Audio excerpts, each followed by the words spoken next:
This episode of the Grappler Union podcast is brought to you by Diamond MMA. Start protecting your boys with the best groin protection on the planet. Black belts such as Gary Tonin, Eddie Cummings, and Joe Rogan all trust their family jewels with Diamond MMA. Enter the code Grappler Union at checkout and save 15% off all your Diamond products. Go to diamondmma.com today. Hey everybody, welcome to another episode of Grappler Union Podcast. Paul Maloney alongside Anthony Zito. On this episode, we have Carlos Archila in studio. Carlos is a black belt under Mark Vives, and he's the owner and head instructor at Lake County BJJ.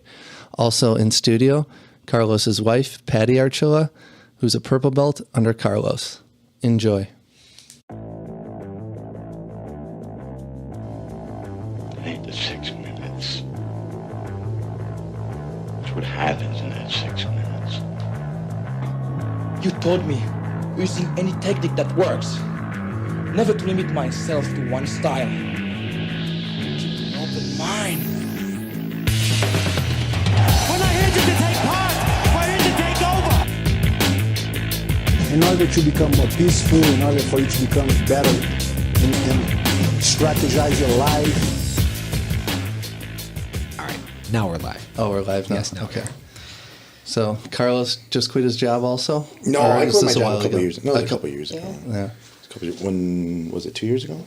I think probably about 2.5 years. Yeah, 2.5 years. I quit my job. I was done. I hated going in. I was just sitting in a computer, looking at stuff, and I was like, I'm out. Yeah. And as soon as we started, I slowly cut my hours at work to teach classes during the day. Then I'm like, fuck this, dude. I'm out. You know? And I'm like, I'm done. Told my boss, I'm like, 2 weeks, I'm done.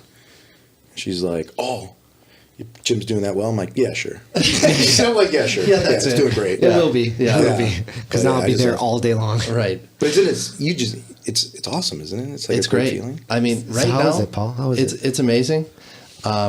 Been doing a couple of 2-a-days, and in the meantime, you know, if I get to eat more, I could relax on the couch or whatever. I mean, I'm still like getting shit done and helping my dad with his thing, but just to be able to train twice a day, just to know what that feels like, you know, because I was constantly thinking about that. Man, I wonder if I could do that, you know, and it really affects your game. I mean, once you start putting a little bit of consistency together, I mean, like if you go in the morning and then you go in at night, you're like, for some reason, you're like, okay, there is no like warming up period. Like, let me get my timing down for sparring or whatever. It's like, I already did that this morning. Yeah, and I'm on like a different level in the evening, you know? In 2008, I worked in the mortgage industry for a couple of years, and then it crashed. Yeah. So in 2008, I got laid off. And I laugh at it now, but like, I was working at Countrywide, the big like scandal, whatever, and I got called into the conference room, and my boss comes up to me, my supervisor comes like, hey, can I talk to you? And I'm like, yeah, sure. And I get up and get out of my cubicle and I walk over and I walk into the conference room and I'm like, I was like really happy. I was like, I'm getting laid off. I was like, yes, I'm getting, because I hated my job. Okay. I hated it. Sorry. I hated it. And then, but then it sucks because I looked around and like, people were, you know, really upset. Yeah. Yeah. So I was like, all right. And I kind of took it. But then as soon as I left that bitch, I fucking called up Mark and was like, is their class still going on right now? And I went right back and I went right into New Reed from 2008 to about 2010. I was at the gym nonstop. I didn't work. I didn't do anything.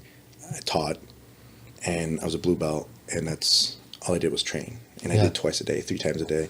And then you had him on the podcast, my good friend Sam.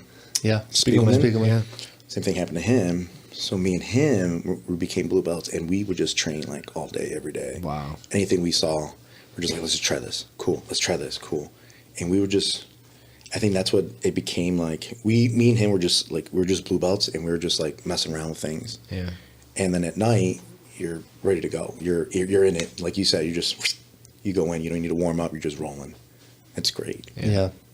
I mean, I don't know how long this is going to last. I mean, I eventually need to make some money at some point, but like, whether that be like, you know, 2 months or whatever, like just to feel that for that period of time. You know, just to know what that's like. I always, wanted to feel that. And I am now. I mean, it's cool. Yeah, you're living like Gordon Ryan, man. Well, doesn't his girlfriend, like, make his meals and shit for him? I don't know. Like, Is that I'm his not girlfriend? necessarily living like him yet. Who's his girlfriend? That girl that posts, like, half-naked pictures of herself all the time? Yes. There's the fitness chick that's in the background of his photos. I think that's All the time. Yeah. Okay, yeah. Yeah. He's winning. Gordon's doing some winning. For sure. Yeah. He just posted a bunch of, like, pictures of himself, like, without a shirt on. Like, he's hilarious. For someone being so awkward, like, when you talk to him, like, on camera, he's really good with the Instagram. Yeah. Like, promoting himself. He's huge. He's good at He's still huge photos. now. He's huge, jacked. Muscle Farm. Jesus. He didn't What's in Danaher that just- stuff? A lot of stuff probably. Didn't Danaher say he got hurt? Oh, I don't know. Didn't he just put something on there on Instagram recently? Because he was going to wherever with Tonin. Yeah. To one championship fight? Yeah, then he put it on. He's like, oh, Mr. Tonin has to rely on his experience because his main training partners are out. Oh, wow. And he's like Tonin, or Mr. Ryan suffered Mr. Ryan. Yeah, he always calls everybody Mr. I know. and Mrs. It's so And he annoying. said that he got hurt at the gym doing something, lifting weights or something. Lifting. Oh, Yeah. There you go. That's why I don't lift weights. It's a heavy weight. I don't want to get injured. That's it, yeah. That's it. That's the only reason why I don't lift weights. But Sam Spiegelman told you need to build up your armor to He prevent did. injury. He did. Okay, Carlos like, Carlos, what do you do? You don't lift either? No, I lift. Do you? I lift. Me and Sam have this love-hate relationship. oh, yeah? We're like really good friends, but we give each other shit. Well, I give him shit. He doesn't. He just kind of takes it. Gotcha. He just kind of takes it. But you're a big competitor. Yes. Yes. And you've competed. Every fight to win I've seen, like, here, and you're at it. Well, I'm in Mark's corner Yeah. most of the time. Yeah. And then this past one is the first one I've competed in. Oh, that was grappling games you did. The grappling Yes, games that I was did the last one. That's Yeah. right. Yeah, the They grappling games. looked similar. Grappling do. games set up Yeah. similar to fight to win. Yeah. So I kind of get those two confused. How'd you like the grappling games? Well, I loved it because it was my first super fight Yeah. type of thing. So I thought it was cool. Yeah. I think everything moved along. I mean, they started late, They did, yeah. but I think it went well. I guess. thought it was a don't good know. show. Yeah, I thought it was good. The only thing was because I was supposed they're changing up the lineup. So when I was warming up, they're like, "Hey, they changed it." Like I think Mark came up to me and goes, "Hey, they changed it. You're not the main event. You're the co now." Okay. I was like, "Oh, okay." And then so I go right behind the curtain. I don't know, and I'm literally standing there waiting to go out, and they come up to me like, "Oh yeah, you're the main event, so you have to wait now." So I was like, "Thanks." Yeah. So You got all fired up for nothing? yeah, so I thought I was ready to go, but then I'm just like, all right, whatever. I'll just put my sweatshirt back on and sit Yeah. down for the next 8 minutes or something. Right. So That's the worst part about it, the waiting. I mean, Yeah. once you're in it, Yeah. it's, that's a word. Yeah, I mean that's what gets people when they compete is they just wait because everybody gets up and they're all hype and then they have to wait. Yeah, I'm not like maybe something wrong with me. I do not get that way at all. I'm like so relaxed. Really? And maybe I'm too I relaxed. read a book. I read. Yeah, I gotta Really? start. wow. There's no way I could comprehend anything if I'm about to No, fight. I just try to keep it off my because I do get antsy, but I control it. I try to control it as much as I can, Yeah, and then I think reading a book helps. I can see that. Yeah, I can see that. I mean, I try to listen to. I bought some Beats headphones. I haven't used them yet. I literally attach them to my bag, and I walk around with them on next to in the pouch. Yeah. But I've yet to pull them out and actually try them because I'm just talking to people in the tournament. Just No, You know, I have the same problem. I went to Grappling Industries, and I've had Beats for like a year now, Yeah. and I'm like, I bought them specifically for like, I'm going to go at a tournament and, stream some music and Right. get pumped up. And so Grappling Industries was the first time I pulled it out, and I show up, and I was supposed to go on at like 11 o'clock or something. So I get there at like 10:45 and I'm there for like 5 minutes. And I'm just bullshitting with a couple of people. And Mike Sim texts me, hey, are you competing today? They're looking for you on mat 1. And I was like, fuck. So I ran over to mat 1 and I'm like, I'm here. And they're like, yeah, dude, get dressed, And so I didn't even go to the changing room. I just like ran to the corner of the the auditorium and just threw my gi on and no warm up. I warmed up for like 3 minutes. But they didn't have 4 any minutes. warm-up mats. That's what's kind of weird. Yeah. I was like warming up on the concrete on the side there. I was like, Yeah. what the What do you heck? do for your warm up? Just stretch out. Oh yeah. Oh, Yeah, okay. I just like to at least stretch the back and, just kind of Right. like just more normal stuff. Nothing crazy. I don't do any like rolling or anything like that. Yeah. But I like to make sure that like my hips are loose Yeah. and I do those Right. like leg things and yeah, I like to at least get. I'm older, so I need to like do a little something. Yeah, me too. Especially when you're going against the young kids. 'Cause they got too much energy. So I had a student like that. He was at a Chicago Open. Remember, he was blue belt. He was supposed to get. I think it was supposed to be at 10:30. Oh yeah. And then so he's hanging out, something, just hanging out. And then all of a sudden they called him, and he's like, "Oh shit!" And he gets out of his seat and he goes. He literally got dressed, no warm up. His warm up was running from the upstairs downstairs, and they put him on the mat. We didn't And even know. No, nobody knew. We didn't know how. I mean, that's before like they would tell you like the competition's running ahead of time. Yeah. You know what I mean? Yeah, Like yeah. it was. I mean, it was just bad. Yeah. Like he literally like almost missed it. Wow. And he just ran down. He was like, "Fuck." yeah. But Well, he didn't even get you. yeah, I didn't even know what happened. Like it was so quick. I was like, "What happened?" He's already sitting in the stand. He's like, "I freaking lost." Yeah. Sorry. You know. It's like, Grappling industry, they don't allow coaches on the floor. No coaching. what do you mean? Wait, No coaching for not even a barricade. Nope. What do you mean? They don't allow coaching behind the barricades. You couldn't coach your fighters. Like so, if you're on mat, you have to stay behind the barricades. Behind the and coach. barricades. You can't coach next to the ring. Right, Like right. for Yeah, like a just like naga any or Yeah. right. But the barricades are so Oh, close. oh. Yeah, the and barricades Yeah. are close, but they Oh, won't okay. let you back there. Like in there, Inside. like inside. with Like yeah. a new breed will allow you. They have the 2 chairs for the coaches. right. The grappling industries they don't They don't do that They anymore. don't do that's the outside. Yeah, IBJF format. IBJJF format. Right. Yeah. Exactly. Yeah. Which I'm okay with it. Whatever. I mean, it's fine. It's pretty close, but it's hard for being a female to coach. Jump up on Oh, that yeah. bike. Patty. Sorry. Yeah, you're good. You're just usually about that far away. There you Okay, go. sorry about that. No worries. No, it's pretty close. The barricades are pretty close. Yeah, they are. But for a female to coach against a male coach, it's very difficult. Very difficult. I mean, sure. I have little kids that I coach, and it's hard. They can hear me, but I'm fighting, and sometimes I have to fight against 2 male coaches. Yeah. Yeah, I can see that. Yeah. Yeah, it's tough. You got to be like, what's his name? Miguel Torres. He like goes ballistic. And you're thinking like, you'll hear him in the background, like, and you're like, wow, it must be like a really intense match. And you go over there, it move the crowd away, and it's like 2 like 6-year-olds. I'm like, what is this guy? Why is he screaming at these kids? Like you would think it's like a UFC Right. fighter or something. Like Right. he's just He's going the best. insane. I'm like, wow, that guy is just super intense. I haven't seen Miguel in a while. And I remember every time I would see him, he would always wear his Easy E shirt for every competition. Oh, really? He's like, yeah, I wear it. And I'm like, Yeah. that's awesome and kind of inappropriate a little Yeah. bit for coaching kids, I guess. Right. Yeah, he's unique. He's definitely. I met him at Naga actually, and he said he'd do the podcast. So I'm waiting to hear back. And Yeah. it'd be kind of interesting. Dude, to get him he's on. probably got some stuff. Dude, Oh yeah. yeah. He's. He was the man, like it, before the, what was he, 135, 125 or 135? I think 135. Yeah. He was the man. Yeah. Man. Yeah. I heard like that was Carlson's like Yeah. main guy when he was coming up. Yeah, he just retired too. Like Yeah. officially retired. Officially. Yeah.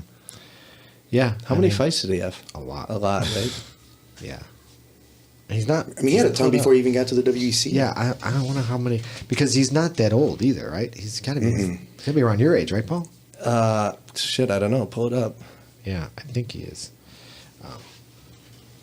Yeah, because he was in the WEC for. Because the 135 came around later. And he would always fight around here. He would always fight around here in Chicago. Local. Yeah, local. And then when he went into WEC, I remember I was like, Yeah, he's 36. I was like, He's 36. Oh, dude, he's younger than me. But yeah, I remember he walked in with that's maybe already 40 fights. Maybe, I mean, he had a ton already. Yeah. Yeah, You know what was surprising to me? Jeff Curran had 87 fights. 87. 87. That's crazy. Yeah.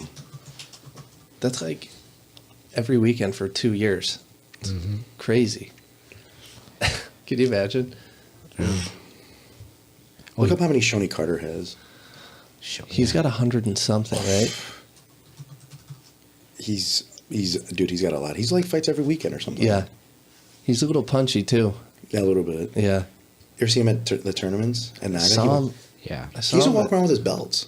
Yeah. He used to walk around the. Does it at the Fit Expo. At the Fit He does? Expo. He Yeah. has them all laid out. He's Yeah. got a booth. He's at a booth with all He his like belts. take pictures. Oh, of before them. he used to just walk around. He Yeah. didn't even have a booth. He just walked around with his belts. Now, That's now great.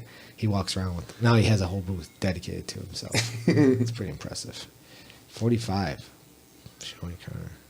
That's just yeah. How many fights? 51 and 30. 51 wins, 31 losses. Yeah, and that's probably just professional. Yeah. Jeez. Yeah. Should reach out to Shoney, get him on. Yeah, we can do that. Right? Where does he train out of? Do you know? Nope. It says No idea. Iron Academy, Association Iron Academy. Yeah. I don't know what that No is. clue. He floats around a little bit too. I'm sure you can find him. Yeah. Let's go to next Naga. And he'll be there. You ever heard of Mike Rose? Yeah. Yeah, okay. Just making sure. Everyone keeps telling us to have him on. Yeah. Yeah. Just want to make sure everyone knows. I don't know him, but I'm starting to wonder. Got to get this guy on. He's got interesting. I've heard interesting stories. Yeah, everyone's in the heard day. interesting stories about him. When did you start training? 05. 05? Mm-hmm. And May of 05. So 12 May. years this month. Wow, that's fantastic. And what brought you into the whole? What? Like everybody else, man. Yeah. Watching UFC. Yeah, Just watching the UFC, and then I was watching it. I remember watching it as a kid. Watched it in college. yeah, My neighbors were watching it. They really got into it. So we used to go to the Blockbuster. That's how. We used to go to the Blockbuster and rent the videos. Right. And rent the videos. And then we'd watch it. And then there was nothing around. Graduated in 02. There's nothing around. I mean, I lived in northern Lake County. And there was Jeff to the west. He was 45 minutes without traffic. And then there was Senior in Chicago. right. And that's it. I mean, at that point, that was it. Yeah. And I was like, 45 minutes to the west or 2 hours to the south. And I'm like, oh, man, I'll just wait. And I was poor. I didn't have money for gas. And then I waited. And then I was working in Itasca, in the mortgage business. Yeah, And then I was working in Itasca. Then in Rolling Meadows, there was I want to say an FFC, maybe. I think that's the name of the gym, or one of the. They started doing a program twice a week in a basketball court. Actually, I have the photo on my phone of a basketball court. We set up the puzzle mats Okay. every day, or every Tuesdays and Thursdays. I'd set up the puzzle mats. We'd clean them, stack them, put them out, stack them, and I was there for about a year, and then got my blue belt, and then I moved over to Mark, because Mark was in Evanston at that time, okay. and then been a New Breed ever since. Yeah. Mark's gym is great. It's a good gym. A lot of killers over there. You've been to Niles, right? Yeah. Yeah. Yeah, Tough rolls, man. yeah, it is. Yeah, I enjoy it when I went there. How often do you That's still good. make it over there now that you got your own place? Tuesday, Thursdays. Oh, do you? Tuesday, Thursdays, we have a training. You guys should come. You should come because you have the free schedule. Right. We have comp training at 12:30. So a bunch of us just go and just try to beat the shit out of each other for the next hour and a half. Yeah. So comp training is basically rolling? Is like an open mat? Or? Yeah, just rolling. We just do rounds. Okay. We just do rounds, and then whether it be 6 minutes, 7 minutes, depending on whoever is getting ready. If there's a bunch of us getting ready, we kind of split the baby. We're just kind of like, let's roll 7 minutes. Okay. Right. Some of the guys now are getting ready for Worlds, so I think we were doing like 7-8 minute rounds just to accommodate them. And then again, like if a fight to win comes up, like Mark had a fight to win in Cleveland. He had to face somebody, Pablo Castro. It was a no-gi match. Right. So Mark's like, bring both. Right. And then, if you roll with Mark, you take the gi top off. Roll with somebody else, you put the gi top back on. So Right. So what do you think when you change up the clock to be like 7-8 minutes? How is that beneficial? What do you think that is? Because I've heard other people kind of say that. I think John Mejia was saying that he thinks 3-4 minute rounds are really beneficial for training just because you have to go after and get it. Whereas 7-8 minute rounds is good for that long, but you kind of like, you got time to work. So you're not pushing the envelope, because you're like, it's an 8 minute round. I can just chill out here a little bit longer. Whereas you go to the 3 minute round, you kind of have to work a little bit harder Right. at a little bit faster pace. Yeah. So how do you feel about those? The thing is, we try to match it whatever our match is. So let's fight to win. They're 8-minute rounds. Right. We were doing 8-minute rounds because of the pacing. Yeah. In a match, when you're competing, there's a certain, I like to think, and I think a lot of people do, is there's a certain pacing to the match. Okay. So you can go strong, you can go, you can slow down a little bit. You just find your pacing to simulate that match. We go short minute sometimes. 3-minute rounds are great because especially if you're training with people who, let's say you're training with a white belt or you're training with a blue belt or somebody lower rank, it evens the playing field. So you know what I mean? Because it's 3 minutes and they can go as hard as they can. Right. And especially if you have a good blue belt, I mean, that blue belt can give you hell for 3 minutes. You know what I mean? Then the next 5 minutes, that's when, the other pacing kicks in. So they kind of you start seeing like the black belt overcomes the blue belt because of the time and everything. But it's great. 3-minute rounds are great. We do it all the time at our school, and we love it just because it gets you more power. Yeah. Yeah. But the 8 minutes are beneficial, especially coming in, because you have to find that pacing when you're competing. Right.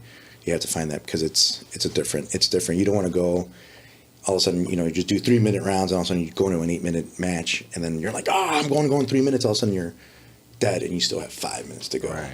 So I mean, I like them both. Yeah. But the longer rounds, especially matching the comp, you have to find that pacing. Yeah. Now Patty, you compete? Yes, I do. You do? Yeah. And you're a purple belt? Yes, I am.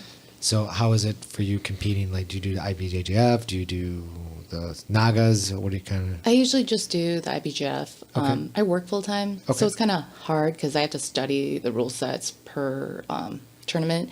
So it's a lot easier for IBJJF. For me, I know straight rules. Right. Everything's all set. Yeah. Timing-wise and everything. How do you do in the tournaments? I do fairly well, I Yeah. guess. I mean, I do okay. Dude, she took third. She's taken third at Master World twice. What? No. She's I had taken second. She does okay. And she I does. had a second the first year. And then she took third at Pan Am's. Oh, okay. Her first time out. Your first purple belt? No, blue belt. Yeah. So she does better than okay. Patty being humble. What's with the humble? I know. Like, And we then had Nikki you- Sullivan this is on, like- and she was like super humble. Come with, on the like, podcast and you brag about how good brag you about are. how good you are. Yeah, that's And, it. That's what you gotta then do. she, how many times? And she's won the Chicago Open a few times too. So Wow. her resume is way better than mine. Way better. And I tell that to people. I'm like, her resume is better than mine. I mean, And she's tapping you like every day in the gym. easily. Yeah. Well, you were supposed to come on last week, Carlos, and Yeah. you were in Miami competing, right? yeah. What tournament was that? Miami Open. Okay. Miami Open. How'd you How'd do? it go? Not good. No? Not good. It was good. Yeah. I liked it. Won it out? Oh, I had a 4-man bracket, so I took third. So I'm like, I'm down there. I'm going to do the absolute, and then when you do the absolute, you have a chance to go with the little guy, or you have a chance to go with the big monster. So, of course, I got the monster. But you are the big monster. No, You're there's not? actually. So I faced the Because I look at you and be like, No, I faced the second biggest guy. There was Okay. actually a guy bigger than he was. He was Oh, from wow. Fight Sports. Wow. I was like, whoa. But yeah, I lost my first match. It was 5-0. And then took third. And I was like, oh, fuck. I'm going to do the absolute. I gotta get more. Right. I just got my black belt. So I'm like, I got to get more matches in, And I went to the absolute and drew this guy, Damian Maya, black belt. oh, wow. And then he was strong and he was heavy, and he didn't fuck around. Yeah. He did not fuck around at all, man. I was just like, wow. I got up and I'm like, well, he didn't break my rib, so I'm good. Yeah, that's cool. That's a win. But yeah, so it was a good experience. So It's how is it competing like out of state, like going to Miami? Is the scene like, well, I guess for the IBJJF, people go around, like they follow the IBJJF tournaments. So in that level or in that respect, do you kind of get the same type of competitors all the time? Or are you like...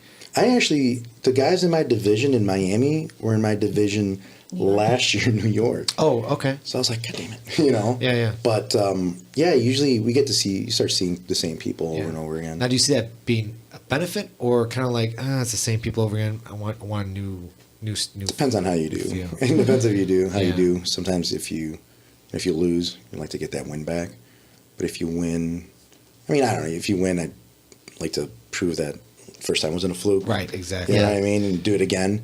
But, you know, if you're going to see the same people over and over again, you might as well just keep going. There's some, like, just locally around here, you can head up to Wisconsin, you kind of get a different type of competitor as you would go to Indiana and, you know what I mean, Iowa, you know, just in the Midwest here, you're going to get more of a wrestler base, you know what I mean? You're not going to get the same, like, competitor. So I was just wondering how the IBHF, I would assume people, since they just flow. Yeah, I mean, I faced guys that I probably wouldn't face again. Even in Chicago, I haven't faced the same person twice, really. At the Open?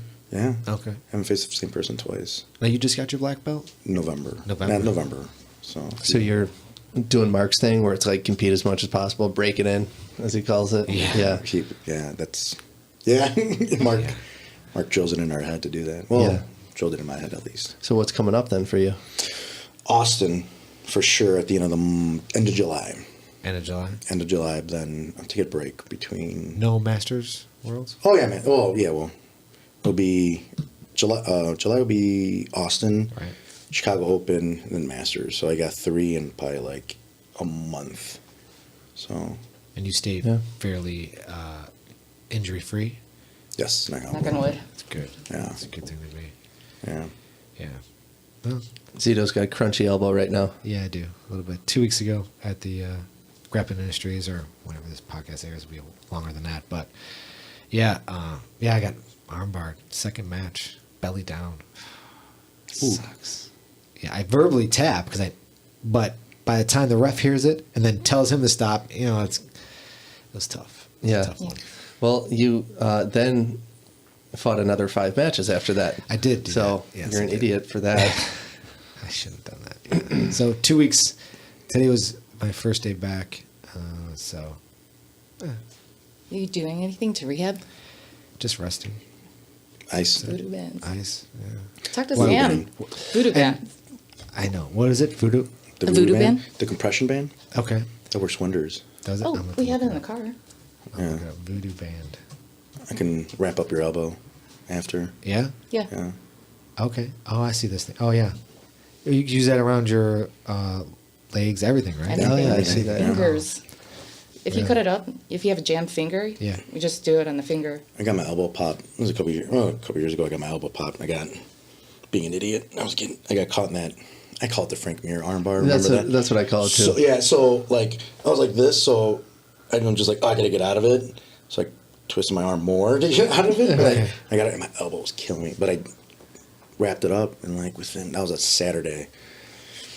By Monday, I was fine. It was Come normal. on. I swear to God. Maybe I'm just a freak, but like that compression, man, you got to look it up. I'm probably being horrible.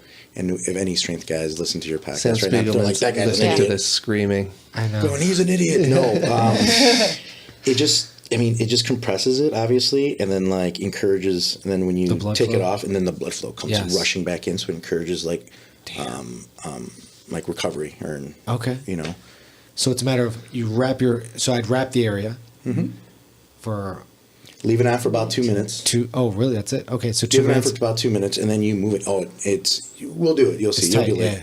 And then you just kind of move it as much as you can, and then take it off, and then the blood will come rushing back in, and then do it a couple times a day. Wear it during training too? No. No, it's not like a compression sleeve. Oh, okay. It's an Yeah. actual, like, if Like a anything, it's like an tourniquet. inner tube for a tire. Okay. Right. It's like a big rubber. I'll show you guys. And it's a big Yeah. rubber. And you just do it, and you do it for 2 minutes.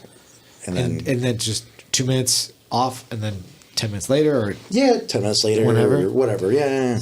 Do it a couple times a day. okay.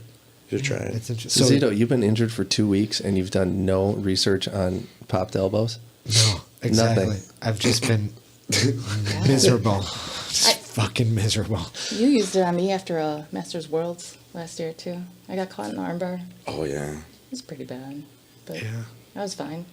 Well, I was looking up how to put KT tape on, but it didn't seem like that would do anything. No. I was like, that's what I was Not like. for what you got. Yeah. Because I was like, I don't see how that. They wrapped this one for hyperextension. Like this thing. Like the guy wrapped her arm like a cast. I'm like, how am I gonna do with that? Yeah. It's online, like literally, like so I'm like, okay, hyperextension. Okay, that's probably what I have. Okay, so he wraps her wrist, wraps up about by her bicep, and then creates a fan of KT tape, attaches it to the wrist, attaches it to the shoulder, wraps that up, and then creases this. It's this bent, so then there's a big piece there between her, right between her elbow, right. Then he wraps her whole arm. I'm like, what the fuck is that doing? You just casted her arm. You just casted it. Yeah. Yeah. So it didn't do anything. You got to keep moving it. You got to keep moving it, right? So, like, she can move it this way, but then it stops right there. Yeah. But then it's all cast. I'm like, it's not going to work for me. That's weird. Yeah, it's kind of odd. Anyway, that's what I looked up. So I did look up something, but Okay. didn't think anything was like worth Yeah, trying. you gave up pretty quick there. I did, man. I've Fuck been this. pretty miserable, man. It's been a rough couple weeks. Yeah. I hate it.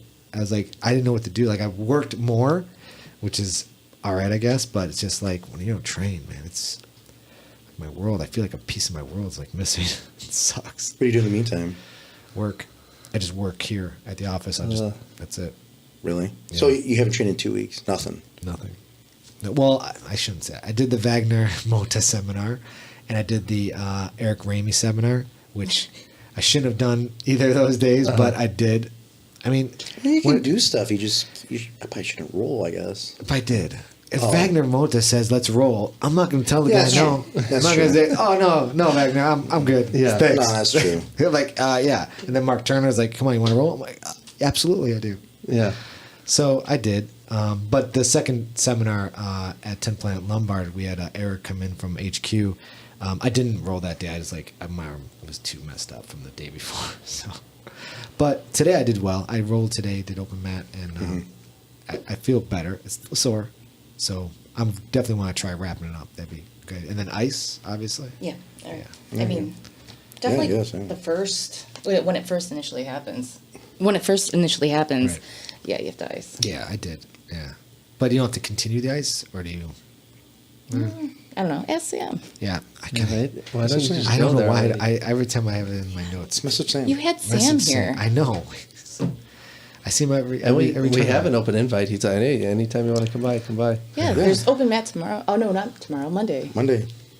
There's training on Monday. Yeah, Monday. Thank God. over at New Breed. Yeah. Yeah.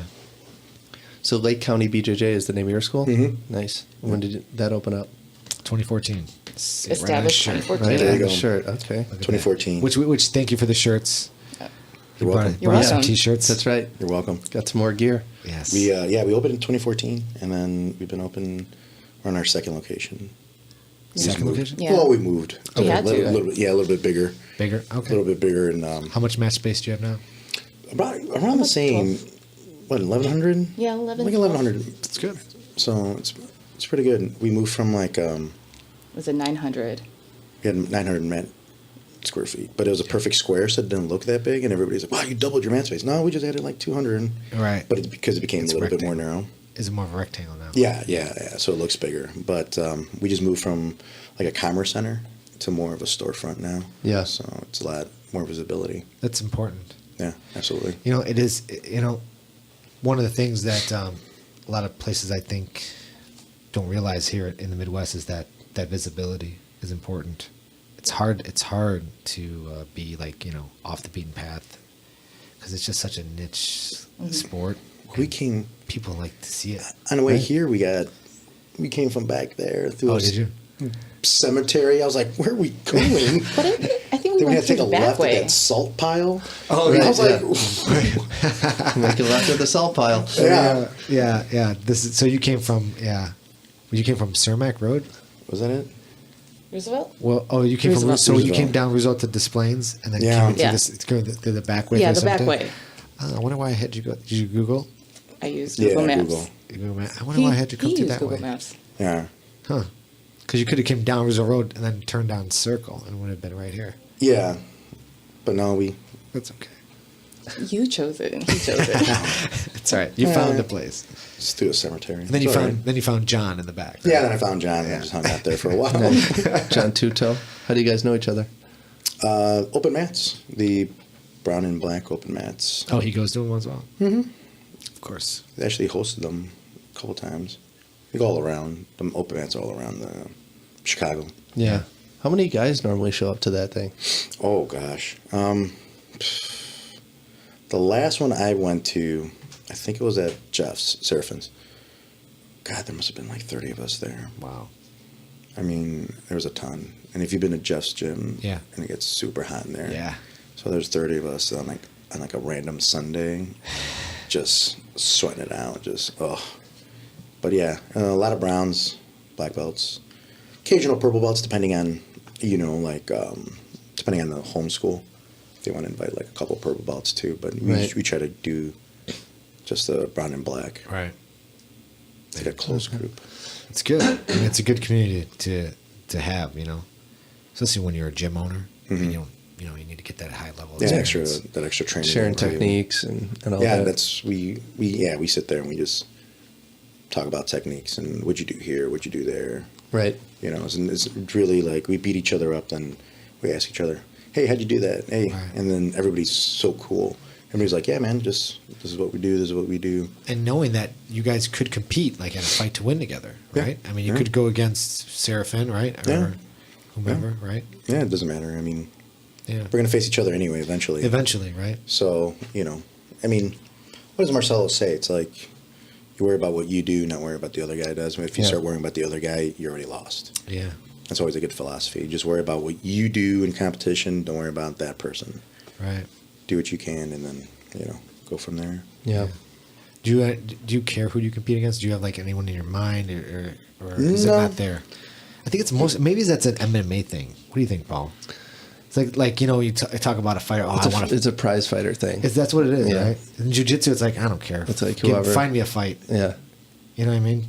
I don't think it's like that. It's interesting. Jiu-jitsu. No, I think it's just I mean, we roll with whoever, so it's the same thing. It's the same thing, right? I mean, just weight classes, I guess.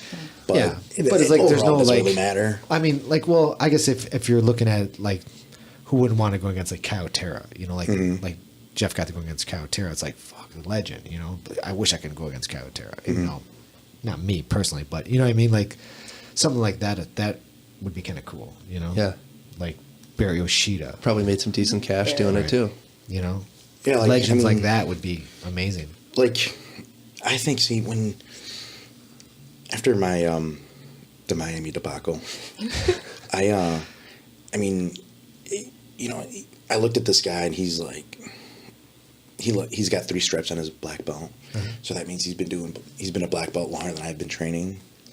But like, maybe this is just this is what the way we were brought up in jiu-jitsu sense was. We looked at him, we're just like, fuck that guy. Let's do it. You know what I mean? It's just like, let's do it. And this is what, when you're a black belt competitor, that's what you want. That's what I want, at least. That's what I want. I want to go up against a guy that's been doing it, who's been a black belt for 15 years, because I want to feel, I got to feel that. Right. Like, I got to feel it. Win or lose, I got to feel it. You know what I mean? Now you have now you're gauging pressure and strength is at a whole different level compared to that purple belt might be strong. You know what I mean? Now it's like you felt another level and you're like, holy shit. That's just me. I want that. Like, I totally agree. I want that experience. I might get smashed. That's cool, but I got to feel it. Yeah, I'm the same. Like I said, when Wagner, Mota, and Mark Turner came in, I'm like, and they were like, fuck yeah, dude. I want to feel like that. Yeah. That black belt, 3rd degree, 4th degree. It's a whole nother level. It's amazing. I gotta tell this story. Do it. Of course, you're gonna tell a story. Now you have Sam. to. So gosh. I love Sam. Sam's. You're his kid's godfather. Yeah, Sam was at we were at Pan Am's this past year, and Sam was competing, and he's gonna hate me, but it's a great story. It's a great, But it's a great story. But it's like, it's one of those like, fuck it, let's do it. You know what I mean? Right. So he we're out there competing, and I'm in the bullpen, and I'm waiting for Sam. Sam's inside the barricade. I'm waiting, because I'm going to coach, because I'm coaching him. Mark's getting ready. Mark's getting crazy in the bullpen. Right, So, of course. and then I looked at Sam. Sam's like, I'm like, who are you facing? He's like, that guy right there. And I looked at him. I'm like, oh, that's a good, solid guy. You know, good middle heavy, 190, 194. And I looked, and I'm like, cool, man, whatever. You know, and they're waiting. And then the guy kind of comes over and stands next to me. I look him up and down, like, and I look at him, and he's got a patch. I'm like, ooh. I'm like, oh. In my head, I'm like, it's going to be a tough one. He's got a Rodrigo Pinheiro patch on. Rodrigo Pinheiro is a Gracie Humaita black belt. And I'm like, it's going to be a tough one, you know. He doesn't produce slouches.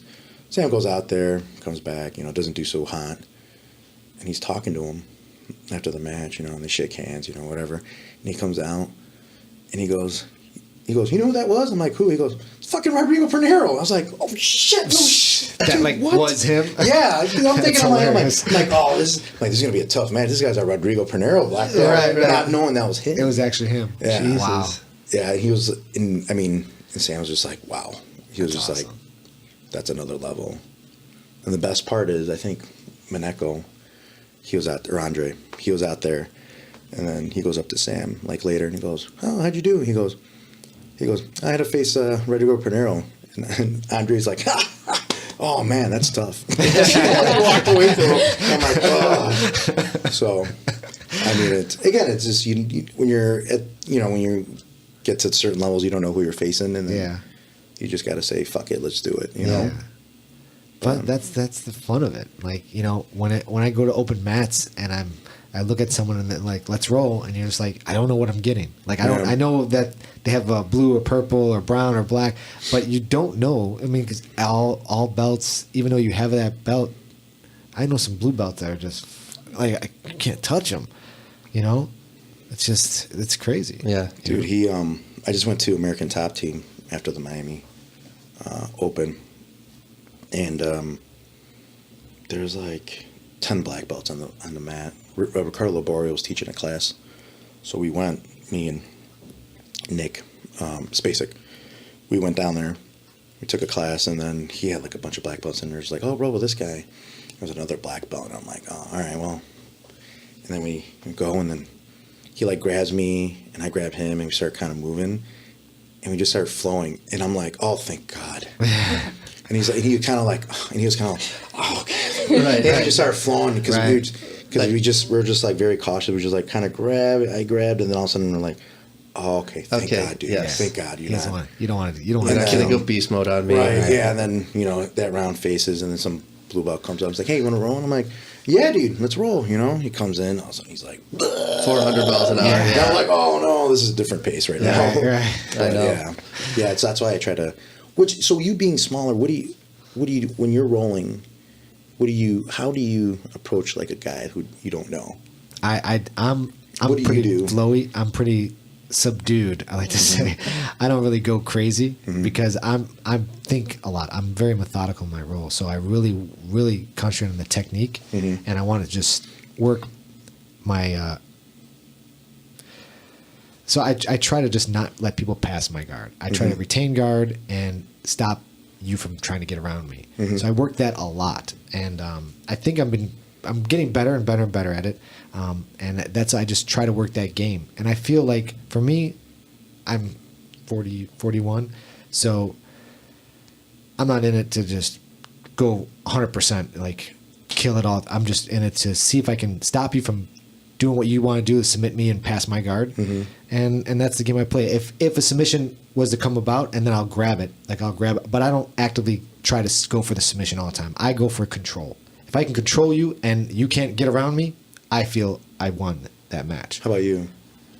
As far as when I'm rolling with somebody new, I'm kind of like you, where I'm just like, I slap hands and I'm like, okay, good. Like, what I normally do is I match the opponent's intensity, you know, like, which is probably the wrong thing to do. Yeah. You know, like what Marcelo says, just worry about you. Right. But like when you've already done 4 rounds and you're like, okay, if this guy's going beast mode on me, I have to match that. But I would prefer if we just had a technical roll. So kind of let him or her make that first choice, you know.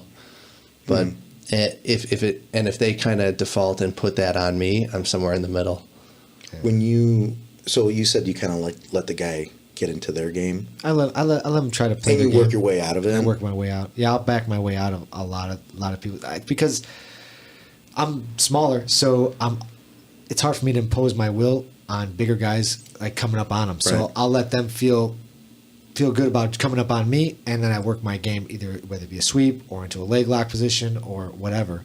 So I kind of like false sense of security. Okay, come on, go ahead. If they can't pass my guard, they get kind of frustrated, and then they open up. Usually, they'll open their leg because they can't understand why I'm so small, and my hooks are really very active. I have very active hooks, so they get frustrated that they can't pass very easily. Like, what the? How can he's stopping me? So then they'll play a little faster, and then they'll open up where I can get into my game, whether it be X guard or right into Ashi into a straight ankle lock. And if it works into a sweep and I get up from there, then I'll do that. After a roll, do you feel like you learn more? Absolutely. Because the reason I say this is because I kind of do the same thing with people. I'll let them get their grips. Not with new people. That's different. That's fucking try to beat them up. But with people like I'll kind of know sort of. I'll let them get their grips and try to work my way out of it. Do you feel so? Meaning that what I'm trying to say is do you feel like that's almost like a better way to train because you're getting yourself in for you, meaning that you can come back and like learn more because now you've seen a lot. I feel that way. Yes. Like you've seen a lot, and then you're like, oh shit. Right. And now then let's say then you train that way, and then you're ready to go comp mode. Does that help you because now you've seen that, you've been there, and now you can. So I'm still working on my comp mode. I'll put that in air quotes because I'm still a new competitor. I feel I've only been competing a couple of years, but I end up waiting to the last seconds of my match to finally throw in a submission and win it. Unless it's someone just gives it to me. But so I have to start becoming a little bit meaner in competition. I'm still a little too nice in competition. And this is just my game. I'm just not in it to It's your personality. Yeah, it's my personality, really. Yeah, so to get mean in competition, it's just not my thing. I don't think it's mean. I don't. You're not maybe aggressive enough. Maybe it's just aggressiveness. Like Ben said, fearless. Fearless is the correct word for it. Yeah. Okay. Yeah, fearless is the correct word for it. You don't have to be mean or aggressive because you're just tunnel vision. Yeah. But when you're fearless, you're going for something. Okay. And you're opening yourself up for, I guess, if you miss a submission, you're going to go for another attack after you're going to transition to something else. Yeah. And I think that's the difference between having to be mean and aggressive. Yeah. Because I had the same problem with you. Remember when I made Mike scream? Oh my gosh. One tournament in an Indy. It was an ego. Okay. She went up against somebody. She went up with another female, and she Toriando passed her, and she did it so aggressive and so the way you're supposed to do it. Yeah. That the girl screamed, It's in the video. She's like and she screamed, and she thought, when you do jiu-jitsu, you hear that, you're like, oh shit, man, I popped your rib or something. Yeah. It just clicked. So she stopped. I'm sorry. So she stopped, and then. That's when everything just stopped and then it went she just to stopped and all of a sudden the girl's like, "Oh, I'm going to recompose my guard now." And I'm like, I was like, but isn't that considered a verbal tap if you scream? That's why I was like, in my head, I was like, wait a minute, what the fuck just happened? And I'm like, right. Why are you screaming? Why are you? That, right? Why? Yeah, she should. But I wouldn't have taken it if it was a verbal tap. If it was a verbal tap from a Toriando pass, I'm not going to take it as a submission. I'm not not but submission, a tap. Yeah, but you can't just yell out in a tournament and then the person, that's not. That's weird. Stop passing. Right. So, exactly. Don't pass my guard. So and you stop. Exactly. So you can see in the video, I just changed from comp to la da da da da. Exactly, Oh, we're just having a nice fun roll, and I lost. Yeah. But so after that, I got. I don't know. I didn't get in trouble from you. I'm just too nice. I was just like, man, you can't fucking stop. Just go until the referee grabs you. Just don't fucking stop. So one of our students, Mike, at the time, he was my training partner. Oh my God, he's my training partner. And then what I made him do was scream. randomly during the rolls. No way. Anytime. You know what? awesome. And it Okay. worked. And I would stop, and he'd be like, oh, bad. And he would just basically like slap my hand. Right, right. We continue to do it, continue. And then I would just go at him. He'd scream, and then I'd hit a nice submission, bow and arrow choke or something. Mm-hmm. And, you know, I just wait for the tap. And it worked. You know what would help too? Like, Do you guys have a safe word in your gym? I feel like you need that now. It's tap. No, It's tap. really, I'm hurt. No, it was only Mike. Mike was the only one okay. that did my that with arm me. hurts, sucker. No, what I was thinking, because prepping is what would maybe help you and help me, because I wasn't very aggressive either, like, until about, like, 3 years ago. Okay. Like, 3 years ago, like, I wouldn't, 2 years ago? No, I'll say 2 years ago. Yeah. It was real, it was just as recent as 2 years ago, was like, it's the way you train, and it's like, meaning that sometimes you have to go in there and just whip somebody's ass. Yeah. You just have to go in there and just give it to them. But then again, you gotta have some training partners, and there's gotta be an agreement of like, hey man, no hard feelings. Right. You know what I mean? But that doesn't mean with people associate like rolling hard with like being kind of like a dick, meaning you're driving the form and here and doing this, that. No, I mean it's moving with a purpose. Yeah. It's trying to achieve your goal every time you go through it. And it's like, I think that's when I started to realize that. When I started realizing, I'm like, oh, I don't have to be a dick, quote unquote. Like, you know, I don't put my forearm here, put my knee there, or whatever. It's like, as long as I keep going with the pass, and I don't stop, you know, until I achieve that pass, either going to my right, going to my left, whatever. And I think it takes a while to get used to, and you're going to hurt some people's feelings, because especially if you're going from like real flowy to like a little bit more aggressive in a way, you're going to hurt some people's feelings, I think. I mean, there's some people that do like Ezekiel chokes where they're like literally basically punching you in the side of the neck, and I'm just like, that's kind of shitty. That's kind of a dick move. Kind of punching me in the side of the neck right now. It's kind of fucked up. Can you stop doing that? You're not going to tap me with that. But it's still like kind of like I'd feel bad if I was like punching someone's neck. But it, you know, I don't know. Everyone's game is a little different. But yeah, I definitely I like that fearless. That makes sense. Ben. Yeah, I love Ben. I think it's just more mat time, more rolling time. You know, I just feel like we just do the gi on in January. Like I did no-gi primarily. I feel I'm more aggressive in no-gi just because you know what I mean? Me too, but I do know. I don't do Why? it. Why is that? Because of the speed of no-gi. Is that what it is? Yeah, the pace matches. Yeah.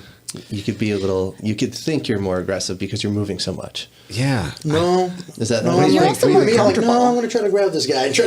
But no, I don't know what it is, because I think it's like I don't want to get caught in a scramble, because I'm just like, oh, I don't want to move so much, you know? Right.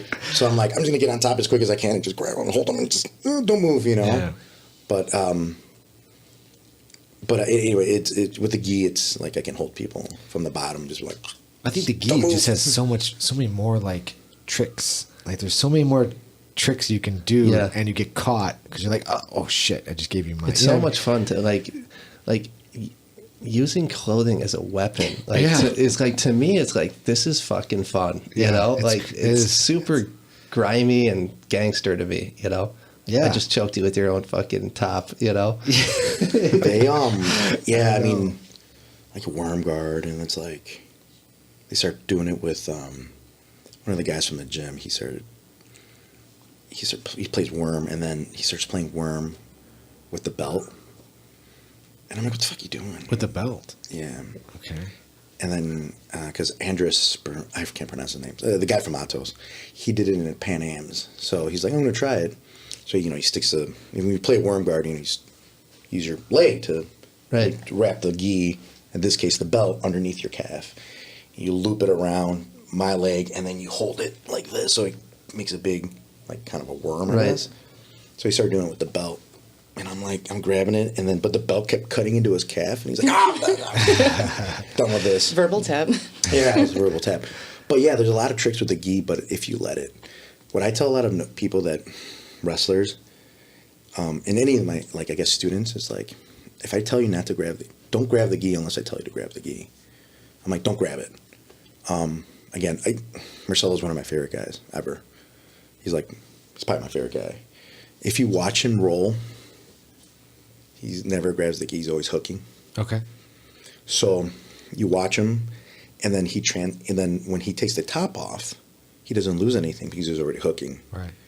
You know what I mean? Yeah. I mean, there's things I can grab the gi. Sometimes I grab the pants, whatever. But majority of the times, I'm usually trying to grab the head or the elbow, Okay. and just overhook and everything.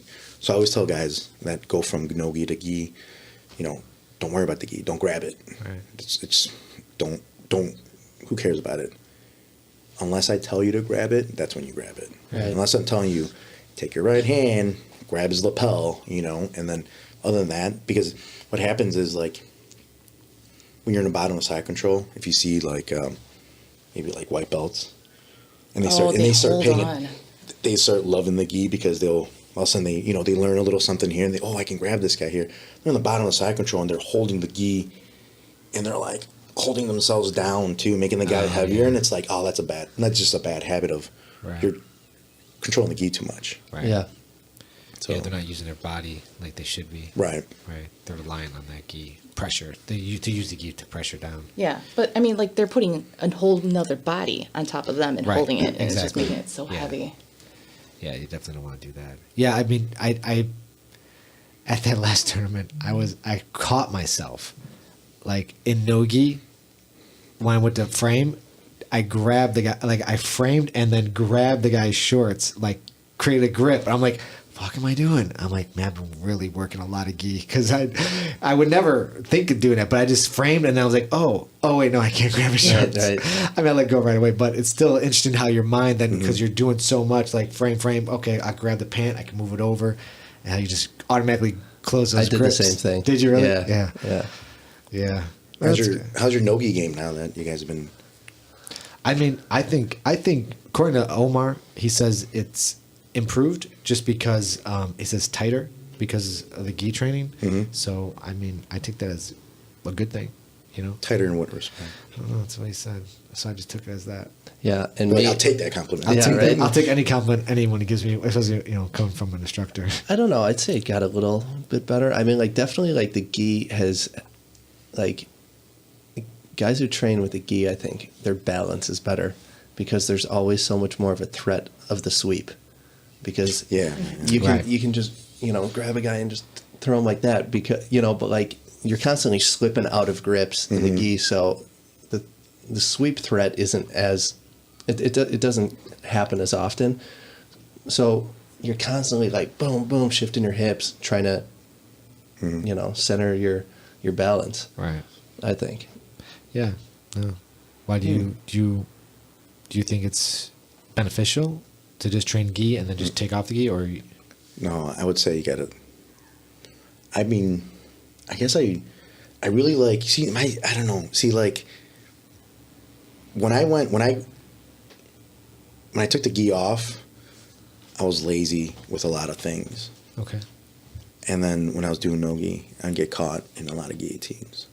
Oh, really? Oh, I mean, when I would roll with Mark, and then I would do sit-up guard, I don't know, constantly. He would just guillotine me constantly. He would just, because I'm so lazy. I would be lazy I'd sit up and, my head's out here. Right. He's not going to guillotine me because he got a gi on. So that's that laziness that the gi kind of, not promotes, but you can get away with. Yeah. But then when I started doing a little bit more no-gi, I became tighter. And I started watching my head. Then I brought that back into gi. And then my gi game became a little bit better and tighter. Because when I do no-gi and I'm trying to settle a pass, I try to clinch. You have to clinch. So I bring that same mentality of clinching to gi. And it becomes much tighter. Right. Meaning, because now it's when I clinch, there's that extra material, and now you're not going anywhere. Yeah. But if I can, transfer a lot of stuff, I think they both help each other. Right. They both help each other tremendously, and I think people should be doing at least no-gi once a week. and I think guys that do no-gi should be doing the gi maybe once a week or whenever they can. But if you can bring a lot of those like fundamentals, I guess, from gi into no-gi, then no-gi into gi, it's just going to get better. Yeah. I mean, like that neck thing, just hunching my neck. Now when I'm in gi, I'm like this, and like people still try to gi team, and I just slip out, Right. you know? It's like I said, like the passing and that clinching just becomes so much tighter. Right. Yeah, I mean, I can definitely see that. I mean, I mean, when we started doing gi training, I fell in love with it. It's so beneficial. I can't imagine doing jiu-jitsu now. Like if I would just, someone said, stop doing gi and just do no gi all the time, I don't think I could do it. I'd be like, I would miss it too much. The gi is just, it's super beneficial. It's just, you're thinking a lot more. There's so much more I think you're thinking. And because of so many different types of threats. Yeah. You know what I Options. mean? Yeah, the A lot options. more are there. options. Yeah. In no gi, I think I can get away with, not being lazy, but, just knowing that you only have a certain amount of options from this position. You're not going to get me with 50, 60 other options that you could in the gi, the levels. So Is there certain things, and I asked you guys because you guys have done no-gi. Yeah. Well, I mean, obviously probably way longer than I have. Is there certain positions that you guys avoid in no-gi that you kind of go into in gi? Like for me, like in no-gi, I avoid the mount. Like I don't get into the mount in no-gi. No, it doesn't bother me. Mount Really? In no-gi, But when I do gi, give it away. I like to go into the mount. Yeah. And then like obviously like knee on belly or that type of stuff. So in no-gi, I'll give anyone the mount. Like you can mount all that. It's because of their options are limited. Well, yeah, they're limited. Yeah, they're not going to be. That's what I'm talking about. When you're on top. But when I'm on top, I won't. No-gi, I won't. Yeah, go. you don't ever I go to mount. No, I always go side. Yeah, but for gi though, yeah, I would never Right. give someone the mount. Yeah, that's For what I was gi. saying. Like Yeah, forget there's that. positions in no-gi that you guys are more comfortable than Yeah. you're more would comfortable never in do. gi. The thing is, yeah, like, okay. Yeah, as okay. far as the mount goes and you're on the bottom, I can take my hands away from my neck because I'm not worried about the collar chokes, right? Right. And then I can put them on your hips, Right. elevate your hips, and slide a leg in and go right into ashi. Or like, I mean, you see Gordon Ryan and Gary Tonin get leg locks from bottom mount Right. all the time. Right. It's like, don't go to mount on those guys. They want you to do it. Right. But yeah, that's a position I wouldn't really.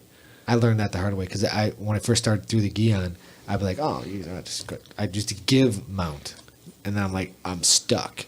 Like I can't do anything. Like get off me. I was tapping to people just sitting on top of me. I'm like, I can't get you off. I didn't figure out how to like get them off yet without getting choked out. You know what I mean? Right. So now, obviously, it's different doing it for the last few months. But initially, yeah, I was like, fuck, that mount sucks. But in no-gi, it doesn't faze me because there's no one in the mount that's ever held me in mount. Even bigger guys in no-gi. Yeah. I'm also riskier no-gi because I feel like I'll slither out of this. Right. There's nothing to really grab. We're sweaty. I could always, if I go too deep into something, I could always kind of back my way out, slide out of it. And I kind of always, and when you're in the gi, you're typically doing points tournament. So like every inch matters, Right. Or no gi, you could be doing a lot of sub only or, and Yeah. you could take a lot more risks. Yeah, I mean, although I did at the IBJJF the no-gi match I didn't know the rule set very well. Yeah. It messed me up a little bit there, but it's just a matter of learning, the rules. But I don't like wearing shorts. I freaking hate it. What do you wear?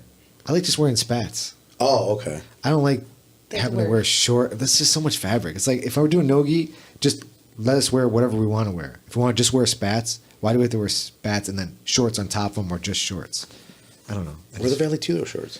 I would do that. You can't wear that, can you? No, you can't No. wear that. There'd be a certain length. I bought the They do. tatami ones, Yeah. and they're like, they went past my belly button. They're like really high waisted.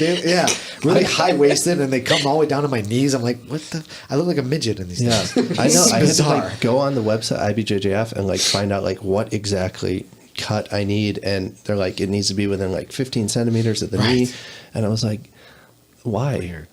I mean, because I wanted to wear my Art Dojo inverted gear like Right. shorts. I mean, it's a really high cut on them. I don't know. I just like them. I think they look funny. But they're comfortable. Our dojo ones are Yeah. super comfortable. They are. You look like a European soccer player from the 70s. But I like to wear them. But like, how is having less fabric in no gi like a big deal? I don't know. For me, you asking me that question? I mean, I don't from like the, shorts, from the standpoint of the IBJJF. Oh, from the IBJJF. Yeah, I don't know. I don't know why they just don't allow you to have spats. So I mean, if it's a like, hey, They don't. I mean, you can't just wear spats. You have to wear shorts over the spats. I haven't competed in no-gi in like Yeah. 10 years. So. Yeah. Yeah. So they allow you to wear spats under the shorts. Under the shorts. Got to wear the shorts. You no matter have to what. wear the shorts no Okay. matter what. Okay. No matter Yeah, what. their rules are really strict on Yeah. clothing. Like, you have to wear underwear. That's one of the rules. It's inside the rule set. I'm down with that. Which is funny because Remember who that? was Do you guys it? remember that? Bill Cooper? Yeah. He got dipped pants and he had no underwear on. Yeah. Yeah. You got to. I think he DQ got for that. You got DQ'd for DQ'd for not it. having Why any did he underwear. wear underwear? That's kind of odd. Though. I don't know. I rode with a guy that didn't have underwear. When I first Come started, on. had a purple belt. He wouldn't wear any underwear. That's weird. That's weird. I wear compression underwear, like Moskova. I think that's how you say it. There's like these compression shorts. They're really nice. I compete in. I don't know. You wear diamond. I wear Diamond MMA. Yeah. Yeah, I Like wear compression. Diamond MMA for. Do you wear a cup? No. No, Okay. I wear Diamond MMA but I for wear. no. I just wear the compression shorts. You It's wear my the good luck compression term. shorts. Gotcha. All right. Yeah, I wear the Diamond MMA for no gi. For gi, I don't wear them because I don't like less fabric. There's so much fabric in the gi. Yeah. So you wear a cup in no gi and no cup in gi. Yes. Oh, you do? Wait, you Yeah. can wear a cup and no. Wait. Yeah. No. No, you no. can't. You're not allowed to wear cups. No, Yeah. not in tournaments. Certain tournaments you can wear a cup, Oh, when you're rolling.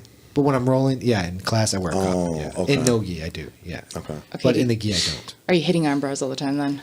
I do. Yeah. Just kidding. Leg locks are my thing, but my cup will destroy your leg. Just so you know. I was repping with Javi, and Javi's like, "Yeah, it hurts my ankle, but your cup is digging into the side of my leg right now, and that hurts even more because I'm gonna have this huge bruise on the side of my leg." I'm not wearing a cup. But I like. Well, the I mean, when diamond are you cups. allowed to wear it? Like at what New competition? breeds, Nagas. New breed, Naga. Oh, I yeah. think that's probably about it. That's it. Maybe I don't know if grappling games you can wear a cup. I don't know. Because I don't know. Who checks? Yeah, well, certain tournaments you're not supposed to wear cups, and I would fight guys who had cups on, which is kind of like, come on, man, that's messed up. train Yeah, with- right. Who's going to check you? I train with an individual who I still train with, who, when we started doing the IBGS more and more a few years ago, and if any of the new breed guys are listening, they'll know who I'm talking about. This person would always wear a cup when they roll, and then in the IBGF you can't wear a cup, right? Right. So he's like, fuck that. He's like, I need something to protect my junk when I'm out there. So he rolled up a pair of socks and put it in his pants. I swear to God. That's great. You want to toss his name out on it? No. But any of the new breed guys don't People they'll know who I'm talking about. That's funny. That's great. Whoever's listening, post it on our Facebook page. Who it is? Give him a shout out. He's like, I got something to protect my junk. So did he put his junk in a sock? No, he wore his. That's a good question. That's a valid question. It is No, valid. he wore his cup shorts Okay. and he rolled up his socks and Okay, that makes rolled sense. them up. Either that, or he wanted Like Red Hot Chili everyone to Peppers? think that he's packing heat. You know It's what I the mean? illusion. It's the right? illusion. Like Shoni Carter, doesn't he have like a ginormous? Didn't we talk about this? He's couple got weeks a ago? massive cup. I don't know what he's packing underneath. I mean, does he have a big cup for a reason, or I don't does know. he just but want it like everyone to sticks out think? like 5 inches Yeah.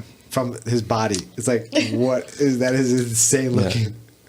We pulled it up on Nick Red Hot Beatrice. Chili Peppers album, Cocks and Socks. Cocks and I think Socks. is that what That's we what I were was talking referring about, to. yeah. Yes, you guys remember that one, right? Great I album. remember that. Yes. I was Yeah. around. I was around back then. How'd you like the grappling industry? How'd you like the round robin stuff? I liked the round robin. I think it was good. I mean, I don't necessarily get tired too often, so to compete that many times in a row didn't really faze me too much. Armbar messed me up, yes, but I felt good having like four matches in the gi and then 3 matches in no gi, so 7 matches in that day. But other than an armbar, I was fine, like with the conditioning I do. Paul, how were you feeling? How'd you? Yeah. I puked after my first match. Yeah, like I said, I didn't get any chance to warm up, and I just went fucking balls out. And I came back, and Zito's like, "What's up, man?" He's like, shit. I won my first match. He's like, "Yeah, man, you looked good. You ready for another one?" I'm like, "I just puked in the garbage can." He's like, "No, you didn't." I was like, "Fucking go look if you want." I puked. I puked before apparently this year. I've been puking a lot before. Why? Before. Oh, but Whoa.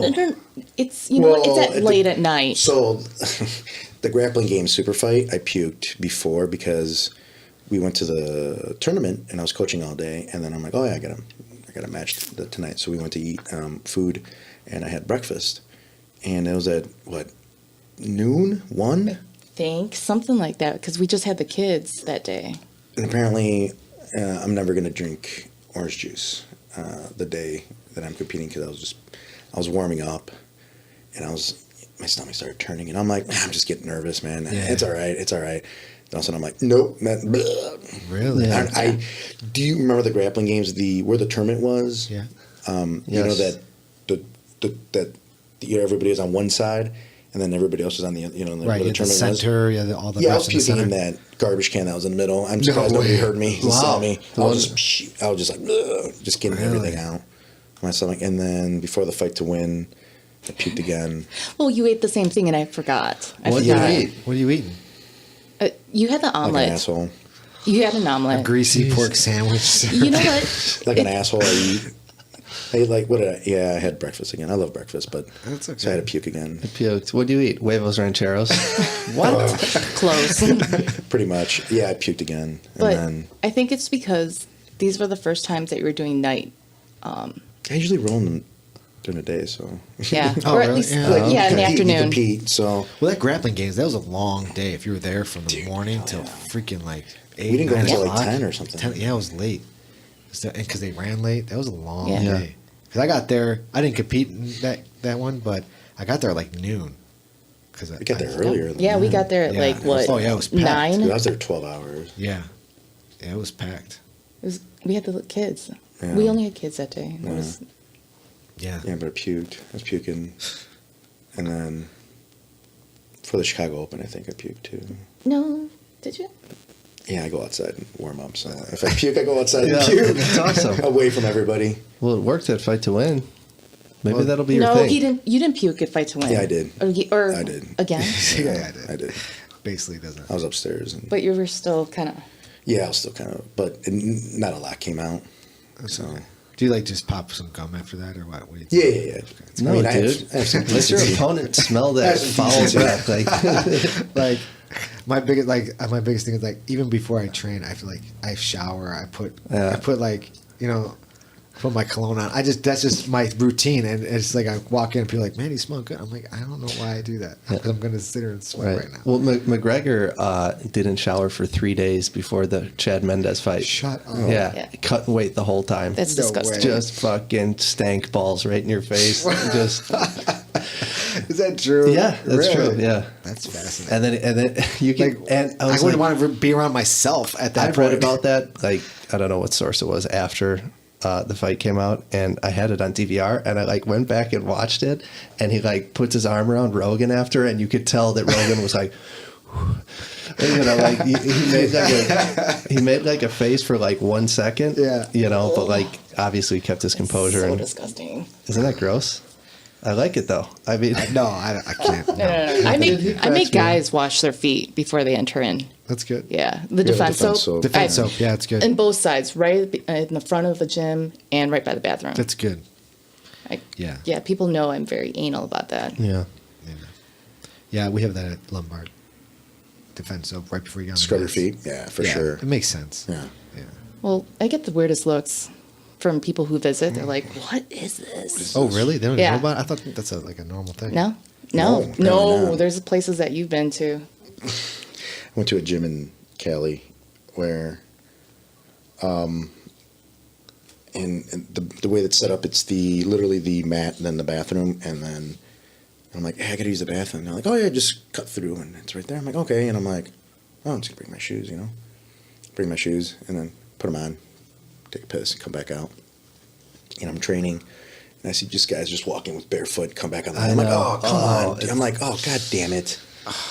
They didn't have like that sandal rule in that gym? Apparently not, Jesus. because more than one did it. So I was Yeah, like, I oof. can't do that. Yeah. I'd be like, yeah, see ya. Yeah, and then someone's like pushing your face into the mat 2 minutes later, and you're like, I'm Yeah. getting smeared into piss right now. And whatever else. Right. Yeah, that's crazy. Oh, no, thank you. No, I can't do it. It's so messed up. It's so messed up. Zito's a fucking neat freak. I love this shit. Yeah. How about the guys that the guys at tournaments with their bare feet in the bathroom? Oh my God. I've seen They that. get DQ'd. Yeah. Do they? Yeah. Well, now they are. Now they're making that announcement in some tournaments. Yeah, I know AJ Clearman does that.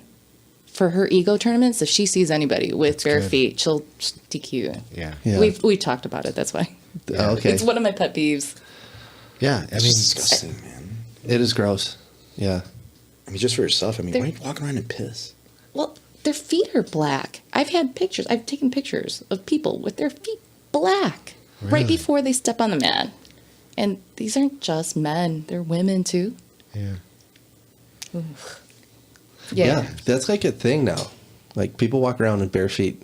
What do you mean it's a thing? It's a total thing. Like, hey man, I'm trying to get in touch with the Kinda earth. hippie and- yeah, it's like is this a for hippie thing? real, being like grounded. Like, Oh, is that there- right? yeah. There's theories out there that if you have jet lag or something like that, it's because you're flying in the airplane and you need to become grounded afterwards. And people will take their No. fucking shoes Oh, off no, no, and no. their socks and They walk go- around in their bare feet. No. Because they think it gets rid of jet lag. Yep. No. They walk in the no. grass. They walk in the grass, and it's supposed to ground you. I've heard that too. Yeah. It's weird. And there's I think they make grounding blankets too that people travel with. Plug into a socket that has a ground on it and like lay down. Wait, what?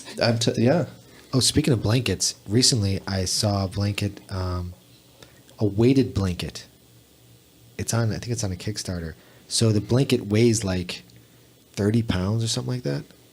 And I was like, that's interesting. I was like, Why? I want to get that maybe. Yeah. Well, I mean, why? meaning like, why did he make it? I don't know. Why is it interesting? Why? Because, I'm thinking like having that weight on you Oh, for like just being comfortable and with heavy weight on you would be, I think, beneficial for me, Try- I think. Well, Try what's the having- purpose of it? Like, did you watch the video? I didn't watch the video, no. try having sleep paralysis with that. I'm gonna pull it up so we can see exactly what this weighted blanket is. But it's on Kickstarter. Let me see. It wasn't inexpensive either.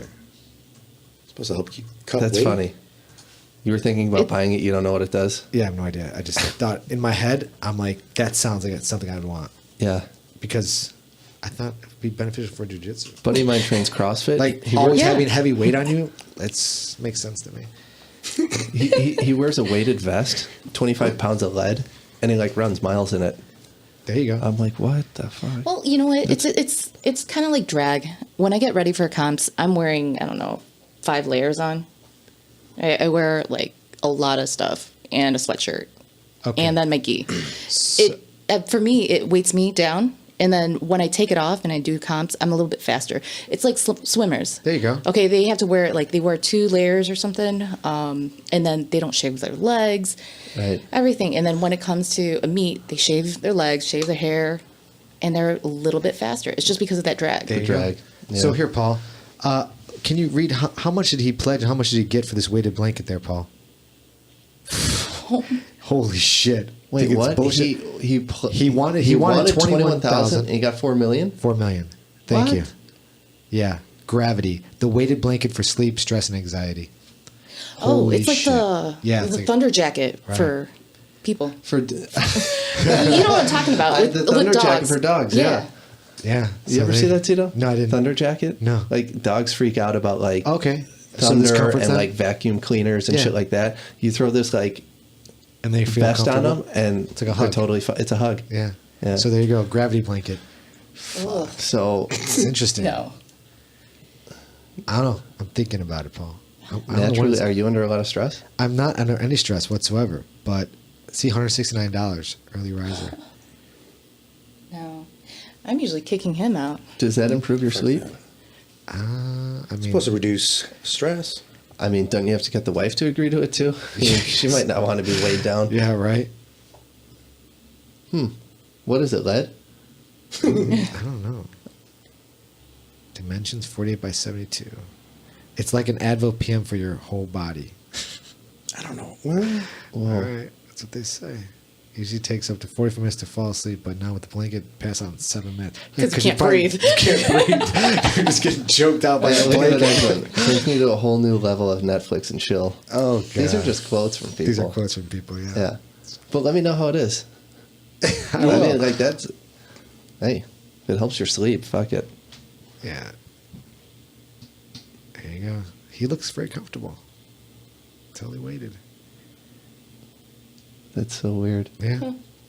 Well, he got 21,000 backers. Oh, Jesus. 4 million. 4 million? 4.2 million. Fucking weighted blanket. 4.2 million. Yeah. So once he reaches, like, as far as Kickstarter, once he reaches his pledge amount, he Yeah. could then go ahead and Well, make the product. Well, yeah, apparently he could make a lot of products now. Yeah. Yeah, exactly. That's whatever his deal was, why he needed the money and what it's going towards. I mean, it looks like that's crazy. If he only needed 21,000, it's not much. So as far as Kickstarter works, like, so it's like a pre-order. They're Yes. like, we want $100 a blanket, and you could be like, here's $100, and they just keep taking orders Basically, yeah. until they have. Okay, I gotcha. yeah, and they put an X amount of days on it. Like he's got 3 days to go, and you can still. And then get what's it. the one that's free? Like you give money and you get nothing in return. What do you mean?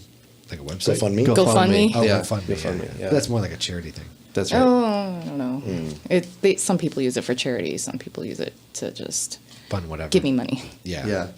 Some Yeah, people I've- use it for jujitsu.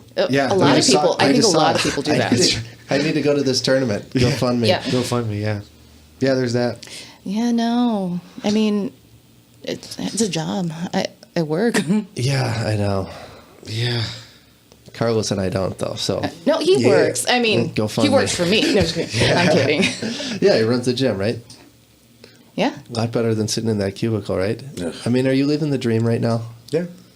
I mean, I get to do what I want. No, I'm just joking. No, I mean, I teach class, and Right. then I train, and then I teach some more classes, and then Don't forget, you Get the got train and the then- drop-off pickup.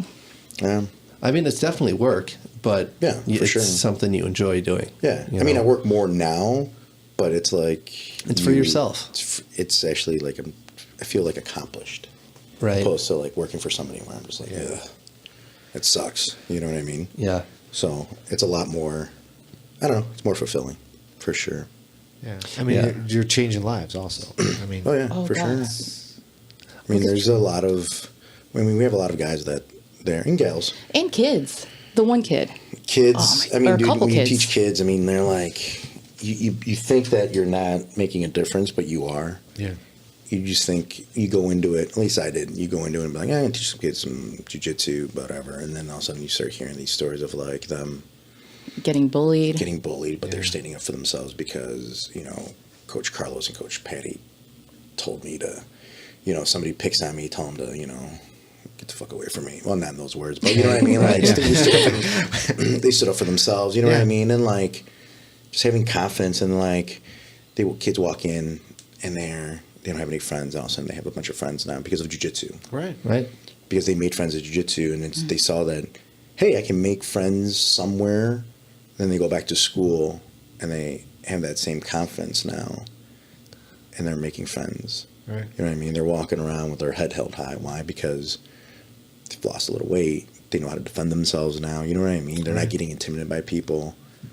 I mean, We there's a few you say, kids. you hear all this stuff, and then like when you finally are a school owner, and then you see it firsthand, and you see the parents tell you, and you see the parents, the text messages, the Facebook messages of like, check it out, this is what this happened, this is what happened, this is what happened, and you're just like, fuck, dude, Even better not fuck up. even the kids in their own words. I mean, for the past 2 years, last year and this year, I have the kids write an essay and I post it on the walls at the gym, and they're writing how jiu-jitsu's changed them. Beautiful. It's amazing. And this year's, I love this year's winner.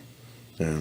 Oh, so Oh, you, you pick you, a have a, you winner. have a winner. Yeah, Oh, cool. That's and nice. they get a gi. Nice. You know That's what I cool. mean? Sure. And Yeah. it's something. Yeah. It's great. It's fantastic. I mean, you can talk about him, but like, it's just he's amazing. Yeah, I mean, we have, I don't know when it's going to come out, so I'm going to play it. No, it'll be after. We're having a. So we have this child. He's autistic, Great. but I mean, you wouldn't be able to tell it. You know what I mean? Like Yeah. you just can't tell. But I mean, he's just the first time he's stuck with anything athletic. Okay. He looks forward to it. He has confidence. You know, doing stuff like, I thought I could never flip somebody over their head. You know, Right. throw somebody. He's like, I can do that. And it was just, I mean, he's just like the first time he's felt like he's belonged anywhere because because him being autistic. Of course, yeah. So I was just like, that right there is the winner. Why? Because it's like, he just ran through the whole thing of like how it's changing him, how it's helped him. I'm like, Jesus Christ, this is Right. what we're trying to do here. You know. Yeah, that's great. It's fantastic. It's got to be super rewarding. Yeah, you know what? for You can sure. read it. It's on our website, or not website, but it's on our Facebook page. Okay. Yeah, it's. Oh God, this kid just touches my heart. That's Yeah. nice. You know, we have a bunch of them too. How many kids you got training? Total in the program, 40, 50. 40, something like that. Yeah. Wow. Nice. 40 kids, Yeah. like. At different age groups. Yeah. Got the little ones, and then we got the bigger ones. What about adults? 50, 50, 60, yeah, something Yeah. like Yeah. It's good. That's great. And it's growing every year, too, right? that. Every Yeah. year. Yep. Yeah. Yeah, I mean the popularity of jiu-jitsu is really growing. It's fantastic to see our gym. Everywhere we go, there's new people coming in, and it's really fantastic. I think it's just starting to like. I don't think it's reached its peak yet. No, not at all. I mean, you feel like it's. When I started, I thought it was popular, but it wasn't. Nobody fucking knows. You know what I mean? Right, It's like yeah. 12 years ago, and then slowly, but now it's like because of the UFC, and then it's just growing more and more. It's becoming more mainstream. And then you have celebrities like Demi Lovato and Ashton Kutcher, and then Right. Keanu Reeves. Keanu Reeves. Keanu. What's that rapper guy? Wiz Khalifa. Wiz Khalifa's training now? That's what I saw. I saw it on Higa Machado put something up there. Oh, really? Shaquille O'Neal. Shaquille, Shaq, yeah. But Wiz yeah, Khalifa, though, with We that got- hair, how do you roll with that? Right? ties it up. Yeah. Yeah. Yeah. But yeah, I think it's just The Biebs? starting. No. Bieber? I Yeah. think so. Yeah. Is he really? I think so. Yeah, he needs jiu-jitsu in his life for sure. Yeah. Needs For to be humbled sure. a little He bit. needs to be humbled. Yeah. Yeah, it's good. It's good to see, the younger generation getting out there and You know what? And it's also the older generation. We have ladies in their 40s who just started. wow, that's amazing. And man, they're coming in 3 times a week sometimes. Hardcore. That's great. Yeah. It's really good. And you hit me up about that one girl. Mariah. Is she out of your school? No, she's out of Mark's. She's from New Breed. Oh, she's from New Breed. Yeah. Okay. Oh, I love her. She's such a little doll. Yeah. Man, she goes like beast mode. Really? It's like she's the sweetest little thing, and then all of a sudden, when you see her, like when they say fight, she just goes at it. Wow. She wrestles now Yeah. too. Really? Yeah, and she's so sweet. Oh, and she can eat a lot. I took her. Oh my gosh, I took her and another student of mine Yeah. up to LCCT in Appleton, Wisconsin. So Okay. it's like a 3-hour drive. Is that Ben Rothwell's? No. He trains out of there? James Peterson James- and Alexa Alex. Peterson. Okay. So I took them up there and they trained and they saw so many women. They were just like, their eyes just bugging. And they loved it. And then when I brought them back, if it's bringing that back home, I took them to Mike's Chicken and Donuts because they wanted their donuts. There's Okay. a place in Kenosha that has fried chicken and donuts. Ooh, Oh, it's Interesting. that sounds so good right now. Fried I'm chicken starving. donuts. Fried chicken and donuts. We ate a little while ago. I had a salad like 3 hours ago. Oh, that's right. I got the burger. Yeah. yeah. But Sorry. but Mariah was eating she ate there. And then as I was driving home, all of a sudden I see her like picking at another donut. Dude, I cannot eat more than like half this donut, and this kid is just gobbling it up. I checked out her Instagram, and she's fierce. Yeah. Yeah, it's pretty cool. Is there any place? How old is she? Like, 8 or 9. I think so, yeah. Man, it's crazy. Is there any place in the city that does chicken and waffles? Yeah. Yeah. Of course. There's 3 locations. What? There's one in Oak Park. There's one actually in Chicago. That's what it's called? Chicken and waffle. Yeah. Oh, it's called that. Yeah. Why, you want to go? I thought that was like a West Coast thing. No, it's here. Oh, is it? Yeah, there's one actually I think there's one on Ridgeland and Madison Street. And I don't know where the one in Chicago is, but yeah, it's pretty good. Is it good? Have you had it? Yeah. They actually actually met with the owners, and they actually have my Aldelo POS system there, and we were working out some new locations for them. But All their clients. no, they didn't sign the contract with us, but for whatever reason, it just didn't work out. Is it like a late night joint too? Like No. people go in there drunk at 2 a.m. like chicken and waffles. I think it's more of a breakfast lunch. Oh, thing. okay. Yeah. IHOP has chicken and waffles. Yeah, It's what? not. IHOP, they have chicken and waffles. Do they? Do they It's really? not the same. I don't know. Yeah. I don't know. When I go in there, I see it on the menu, but Do you really? I don't get it. But I they have haven't it. been to IHOP in a while. A long time. Yeah. 10 years maybe. Really? Yeah. It's usually I haven't dinner been when there in we're like a couple weeks. I used to love when I was younger.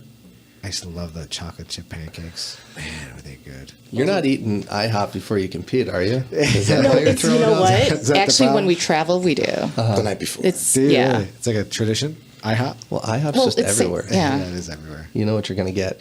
You do. Same with It's like Denny's. healthy-ish. The night before, Healthy-ish. especially. Yeah. I mean, eggs. I mean, it's protein, right? Yeah. I guess. Stay away from the hash browns, I guess. Yeah. Yeah, I like IHOP. There's so much I like that I don't eat anymore. I'm so mad at myself. I'm like, man, I just like I miss cereal. Just like cereal. Why don't you eat it? Because it's just shit food. I Yeah. just can't do it. I can't do it anymore. Like Cocoa Puffs or, any of those like Apple cereal- Jacks. Apple Jacks, Lucky Charms, Cinnamon Toast Crunch. God, Cinnamon Toast Crunch. There's an article that said that there's some really bad chemical in Cinnamon Toast Crunch. Like Sure. Just one? Yeah, right. But yeah, I just can't do it. I wish like I didn't pay attention so much. Then I would be like dumb to know like, oh, I could just eat whatever I want. But I pay attention. too Frosted much. mini wheats. Yeah. I'll still eat those. I don't give a fuck. I will. What's the Tony the Tiger one? That's one I still love. Yeah, that's frosted. Frosted Flakes. Frosted Flakes, fantastic. Cookie Crisp. Remember that one? Cookie Crisp, Yeah, those are Cookie Crisp. great. Yeah. And Sugar Smacks. They changed the name from Sugar Smacks to just Smacks. Yeah. Oh, those Yeah. bastards. You're not fucking fooling anyone. You know? Yeah, I got all PR on the cereal boxes. That's crazy. But what are you gonna do? Stay away from the cereal. When's Stay your away guys' from next cereal kids. competition? So- When's your next competition? When are you guys doing? I don't know. Grappling games, probably? Is that June? June 17th. That's my birthday. Is it really? Yes, it is. Oh, awesome.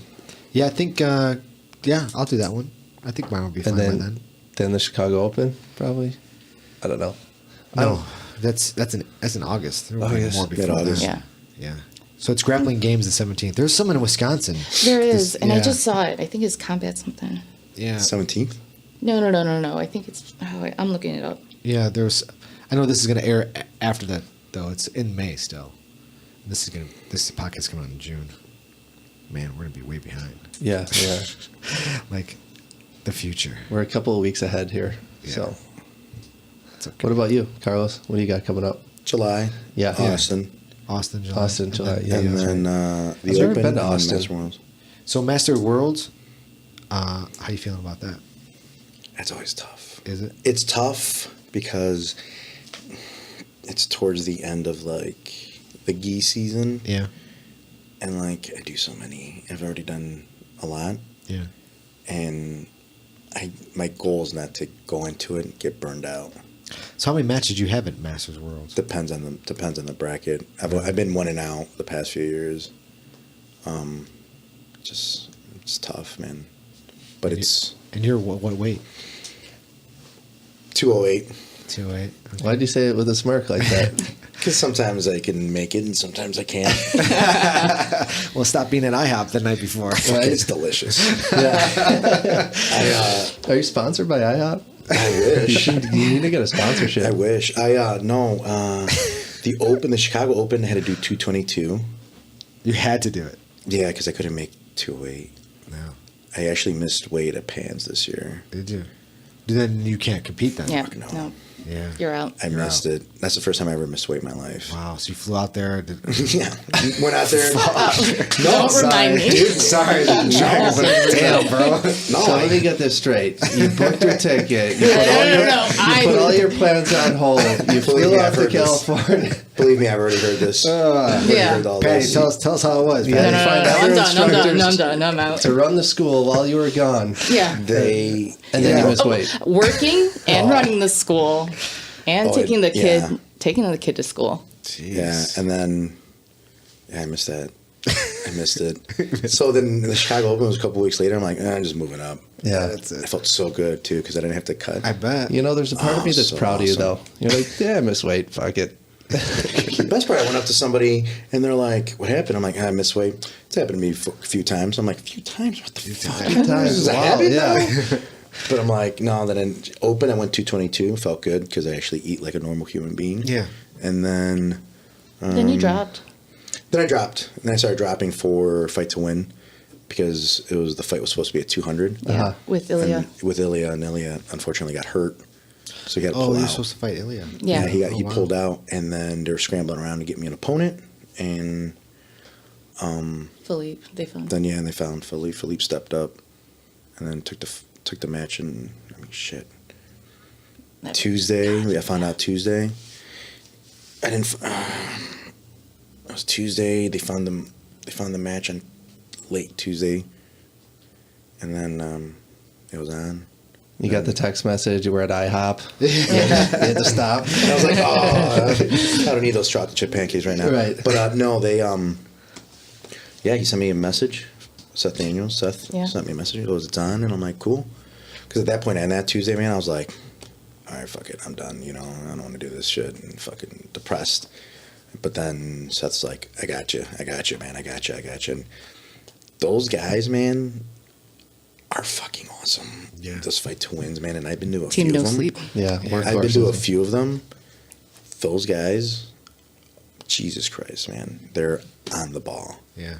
And they look like goofy, you know what I mean? Like, but dude, they're... Well, I didn't even know Seth compete. He competes, Seth. He He's competed. real good, He competed dude. at his last one. He won. I saw did he? I saw Yeah, he did. Seth. I think Fight to Win 34, I think the one he did in Texas. Yeah. Yeah. He, it was him. I didn't know it was him, but he had a video out a few years ago when he foot swept somebody at Pans and the dude's legs just went up in the air. And he actually had a YouTube that got, when he was a purple belt, got shared everywhere because he was foot sweeping people. Apparently he has a great foot sweep. Okay. He just launches people. Really? Yeah. So I didn't know it was the same guy. Okay. Pull that up, so you know. I wanna see yeah. that. Check it out. Yeah. Seth Daniels foot sweep. It's amazing. But yeah, he found me. He was like, "Don't worry, I got you." And then, sure as shit, Tuesday night, Philippe stepped up. Thank God. And That's then, cool. Luckily, he was like 205. I was like, yeah, all right, cool. I was like, yes. So, All right, yeah. Here we go. Here we go. Seth Daniels foot sweep. How much did you miss by at Pans? 3 pounds. 3 pounds? I was already cutting that. I was already cutting that whole week. Like, well, I was at 214 the morning of. I was supposed to be 208 with the gi. So by the time I got to the arena, put my gi on, weighed in, I was at 211. Oh, damn. No, but you were on See weight. that? You were, Oh, I missed it. nice. Rewind See that. that? Oh, he's gonna do a He's bunch. gonna do it again. Look He at like that. grabs the head and he foot What sweeps. the heck is? Yeah, dude, it's awesome. Boom, Is it a foot sweep or a kick? foot sweep. Because that one looked like a kick. That's There's a foot sweep. Yeah.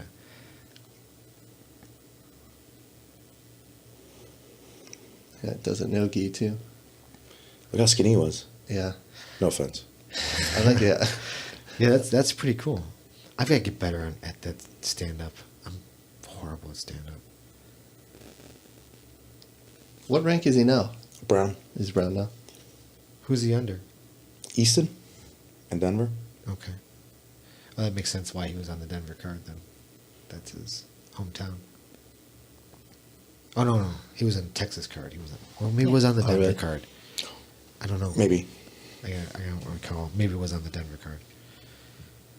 Yeah, nice foot sweep. That first one was the best one. If you look up the Seth Daniels Pan Am's one, Okay. that's the one that went viral. That's the one that went, dude, this guy's feet just were up in the air. It was pretty good. Was it 2016? Sure. How do you guys play? Do you guys do foot sweeps? You take down guy, guard Me? puller? Yeah. Oh, I pull guard. Yeah, do you? Yeah. How about you, Patty? I like to pull guard. Yeah. I'm comfortable doing stand-up. I'm fine with it. When I first started competing, I was so afraid of standing up. Pan Am's. But no, I actually after I think the first Chicago Open, I was under Carlos. It was the first time I competed under you. Mm-hmm. And I was just scared. I was really scared to stand up. And then what he made me do is go over to my friend Nefeli. She's a black belt in judo. And she just threw me like 100 times. And you just do it every week on Sundays. And then after that, I was fine. Yeah. What more is going to happen? Yeah. I'm going to get thrown. Yeah. You know, one thing that changed with me with stand-up, and when I would always compete, there was always this like big weakness of mine was stand-up, and I'd always pull like shit or whatever. And then was it last year? Yeah, last year after the New York Open, me and Mark went to BJJ United with Jared Weiner in Philly. Spent a few days there, and they start on the feet, no matter how crowded they are, no matter what, they start on the feet, and I was like, oh, all right, cool. Remember my first class, I was like, yeah, cool. And then with this purple belt, he's like, oh, because I sat down, you know, and he's like, oh no, we start on our feet. I'm like, all right, cool. And I'm thinking, I'm going, and all of a sudden I'm like, I grab the grips and I pull guard, he just passes. And he was on me like no mercy. Wow. I was like, shit. So after there's a submission, you stand back up.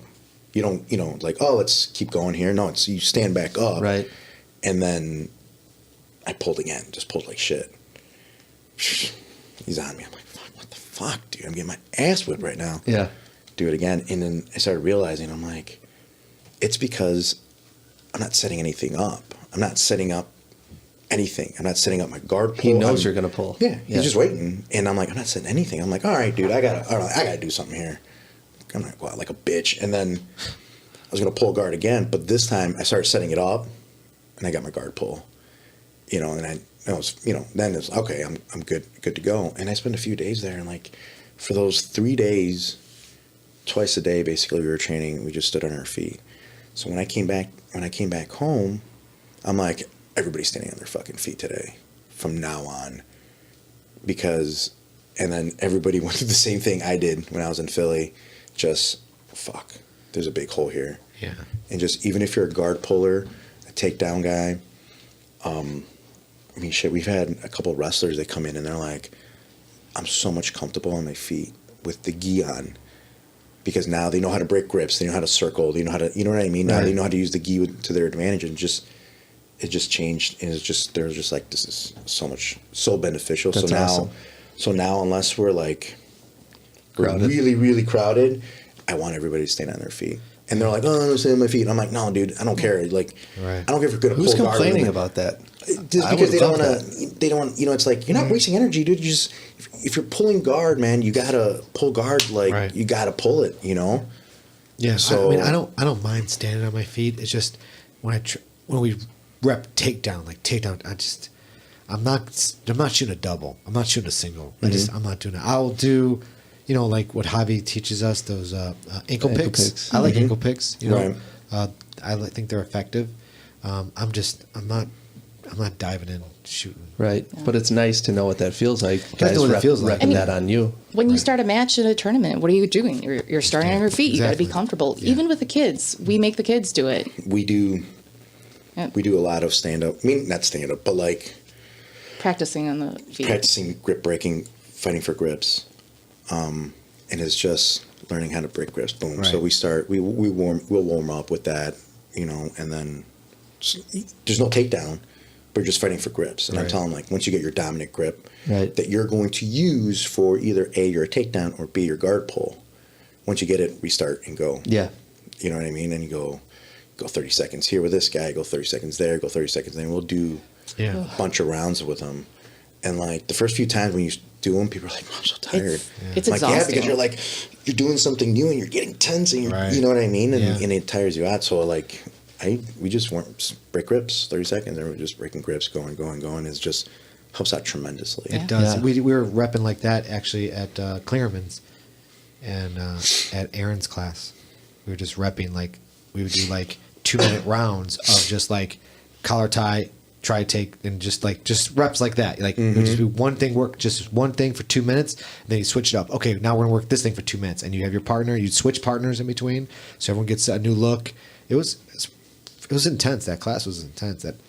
And I see the benefit of doing like those small type of drills just for concentrating on that one Yeah. technique. Especially if you're competing. Dude, like, Made what's my Ian other do friend? that. Huh? We made Ian do this today. Yeah, our son. son. Oh yeah, We made him. He's going to do grappling games. I think so. Yeah, Before we just made him like fight for grips. how old is he? 13. Oh, 13. What's his belt rank? Yellow. yeah, Yellow? yellows. Okay. So he's just fight grips and just try to have the kids do that because Wow. everybody just walks in like grab grips, you know. Especially Yeah. with kids, if you do that a little bit, you know, you might intimidate somebody to pull real quick or something. But yeah, I mean, what's another drill that I love doing? The circle of death. As I circle call of it. death. Yeah, I'm lining everybody up and just One person in one there person in the middle, for like and then 2 minutes. and then you just go with everybody. I split them up if there's one or two, yeah. but like Wait. It's- the person in the middle has to get the grips, and the person that's coming in is just getting Fresh. away. It's They're fresh. fresh. Getting away. It's like a Shark Tank boat for grips. like a and Shark it's just Tank like for grip, okay. the person's like just scooting away, just not playing defensive. Right. Yeah. And trying to grab the grips and the person's like literally like almost running away from you, but they stay in the in a Right. space. Right. In the But square. they'll do that, and that just teaches you to like, because the way our gym's set up, you know, they have like We the did two patterns and squares. stuff. We try to mimic the IBJJF, the way out of bounds and all that. Right. So if they're out of bounds, it's like you grab them and you circle them in. You grab them and you circle them in because just in case you get a takedown, You want it the to count. referee you want the Right. two instead of Out of bounds. Out of bounds. An just advantage. advantage, you know. Right. So we'll do that, and then other drill. What is the have one person pull. Somebody pulls guard, and you pass. Stand up. I pull. So if me and you were going, me and you Paul, we're going. I pull guard. You have to pass. You pull. I pass. So it's like develops that like, Right. Gotcha. dude, this guy's gonna pull. Whoa, I gotta pass. Soon And as, so soon as he Oh, hits yeah, the ground, as soon as he hits boom, the you're ground. passing. you have to pass Yeah, I because like that. it's just like you pass, and then it's just like you get caught into that weird guard, and you're like, oh, Yeah. God damn it. But as soon as you feel like you see them, they drop, boom, pass, and then I've been adding on to it. Like now the guy he pulls, now the guy on the bottom has to get their guard. Like so, the guy's like trying to recompose, and the guy on top is still passing. You know, and the drill doesn't stop until either A, the guy gets his guard, or B, this guy's passing. Right. And that just like it helps you because first of all, it helps you because if you're a guard puller, you know, and if you're not a guard puller, it teaches you to see the little nuances of like maybe shifting his hips or doing this, you know, Right. and this Reaction trying to get time. yeah. That's Yeah, I really like that nice. drill. That's cool. Yeah. Damn.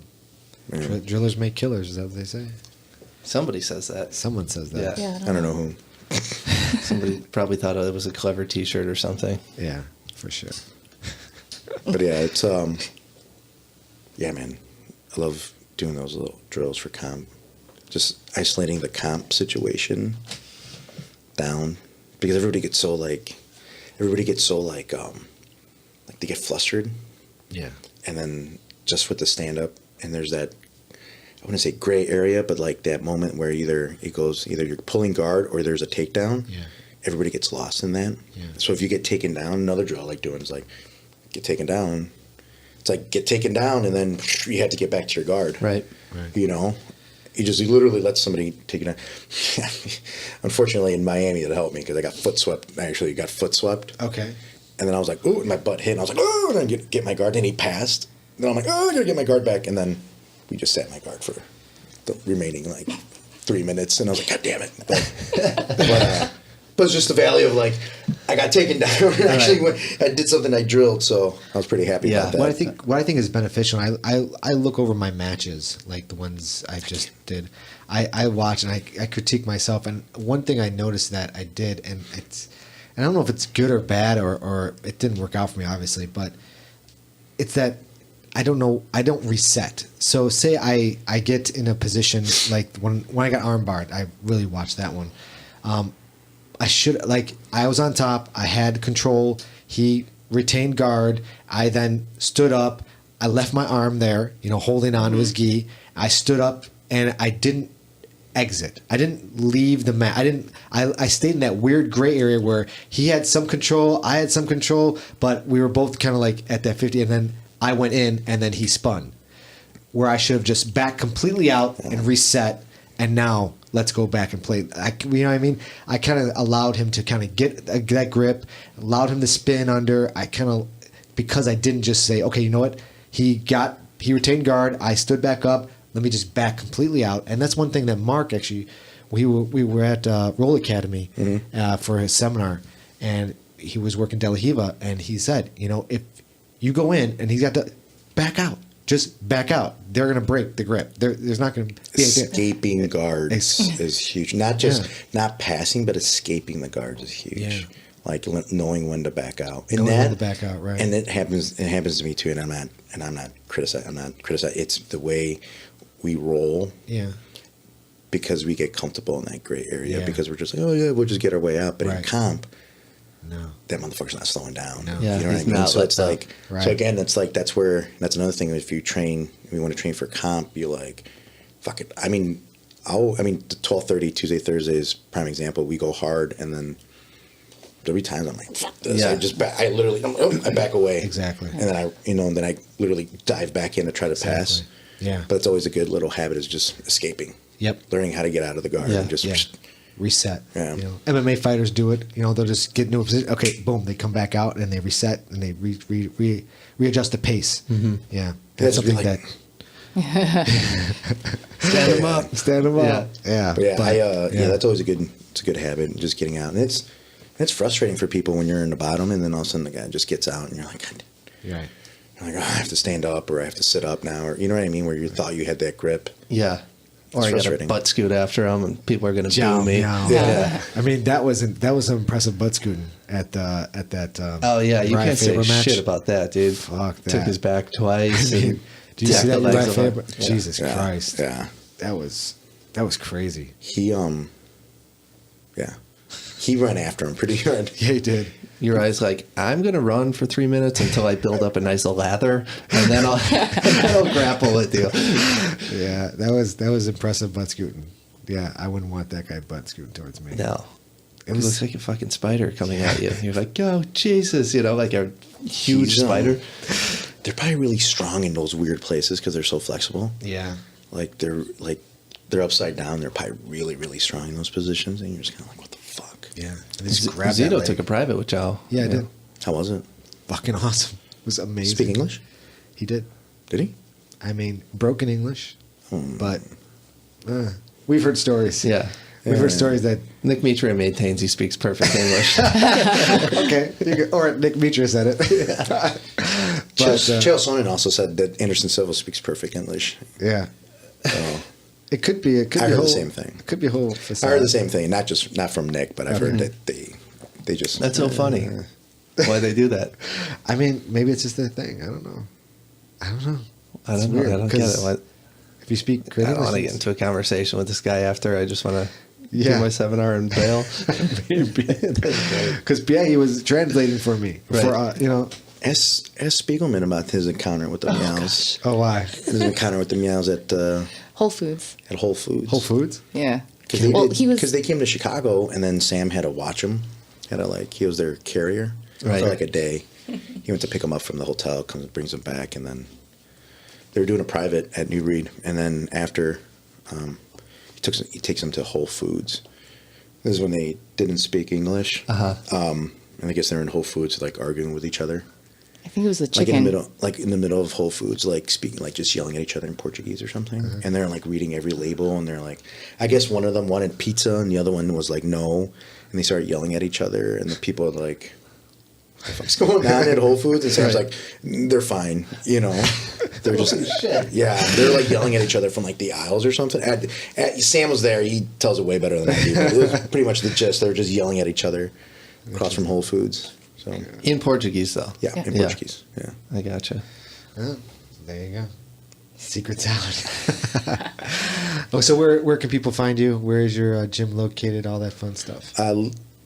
LakeCountyBJJ.com. We're located in Mundelein, Illinois. Okay. So And come on by. social media wise. Same thing, Facebook/Lake County BJJ. And do you have a personal Facebook or Carlos Archila. Just Okay. Carlos Archila. how you spell your last name? Archila. 1 L. 1 L. Perfect. Yeah. And Patty, where can people find you? Instagram, Patty Archila. Facebook, I use Patty Ann. Okay. Yeah, it came up on my Facebook, Patty. Yeah. Nothing wrong with that.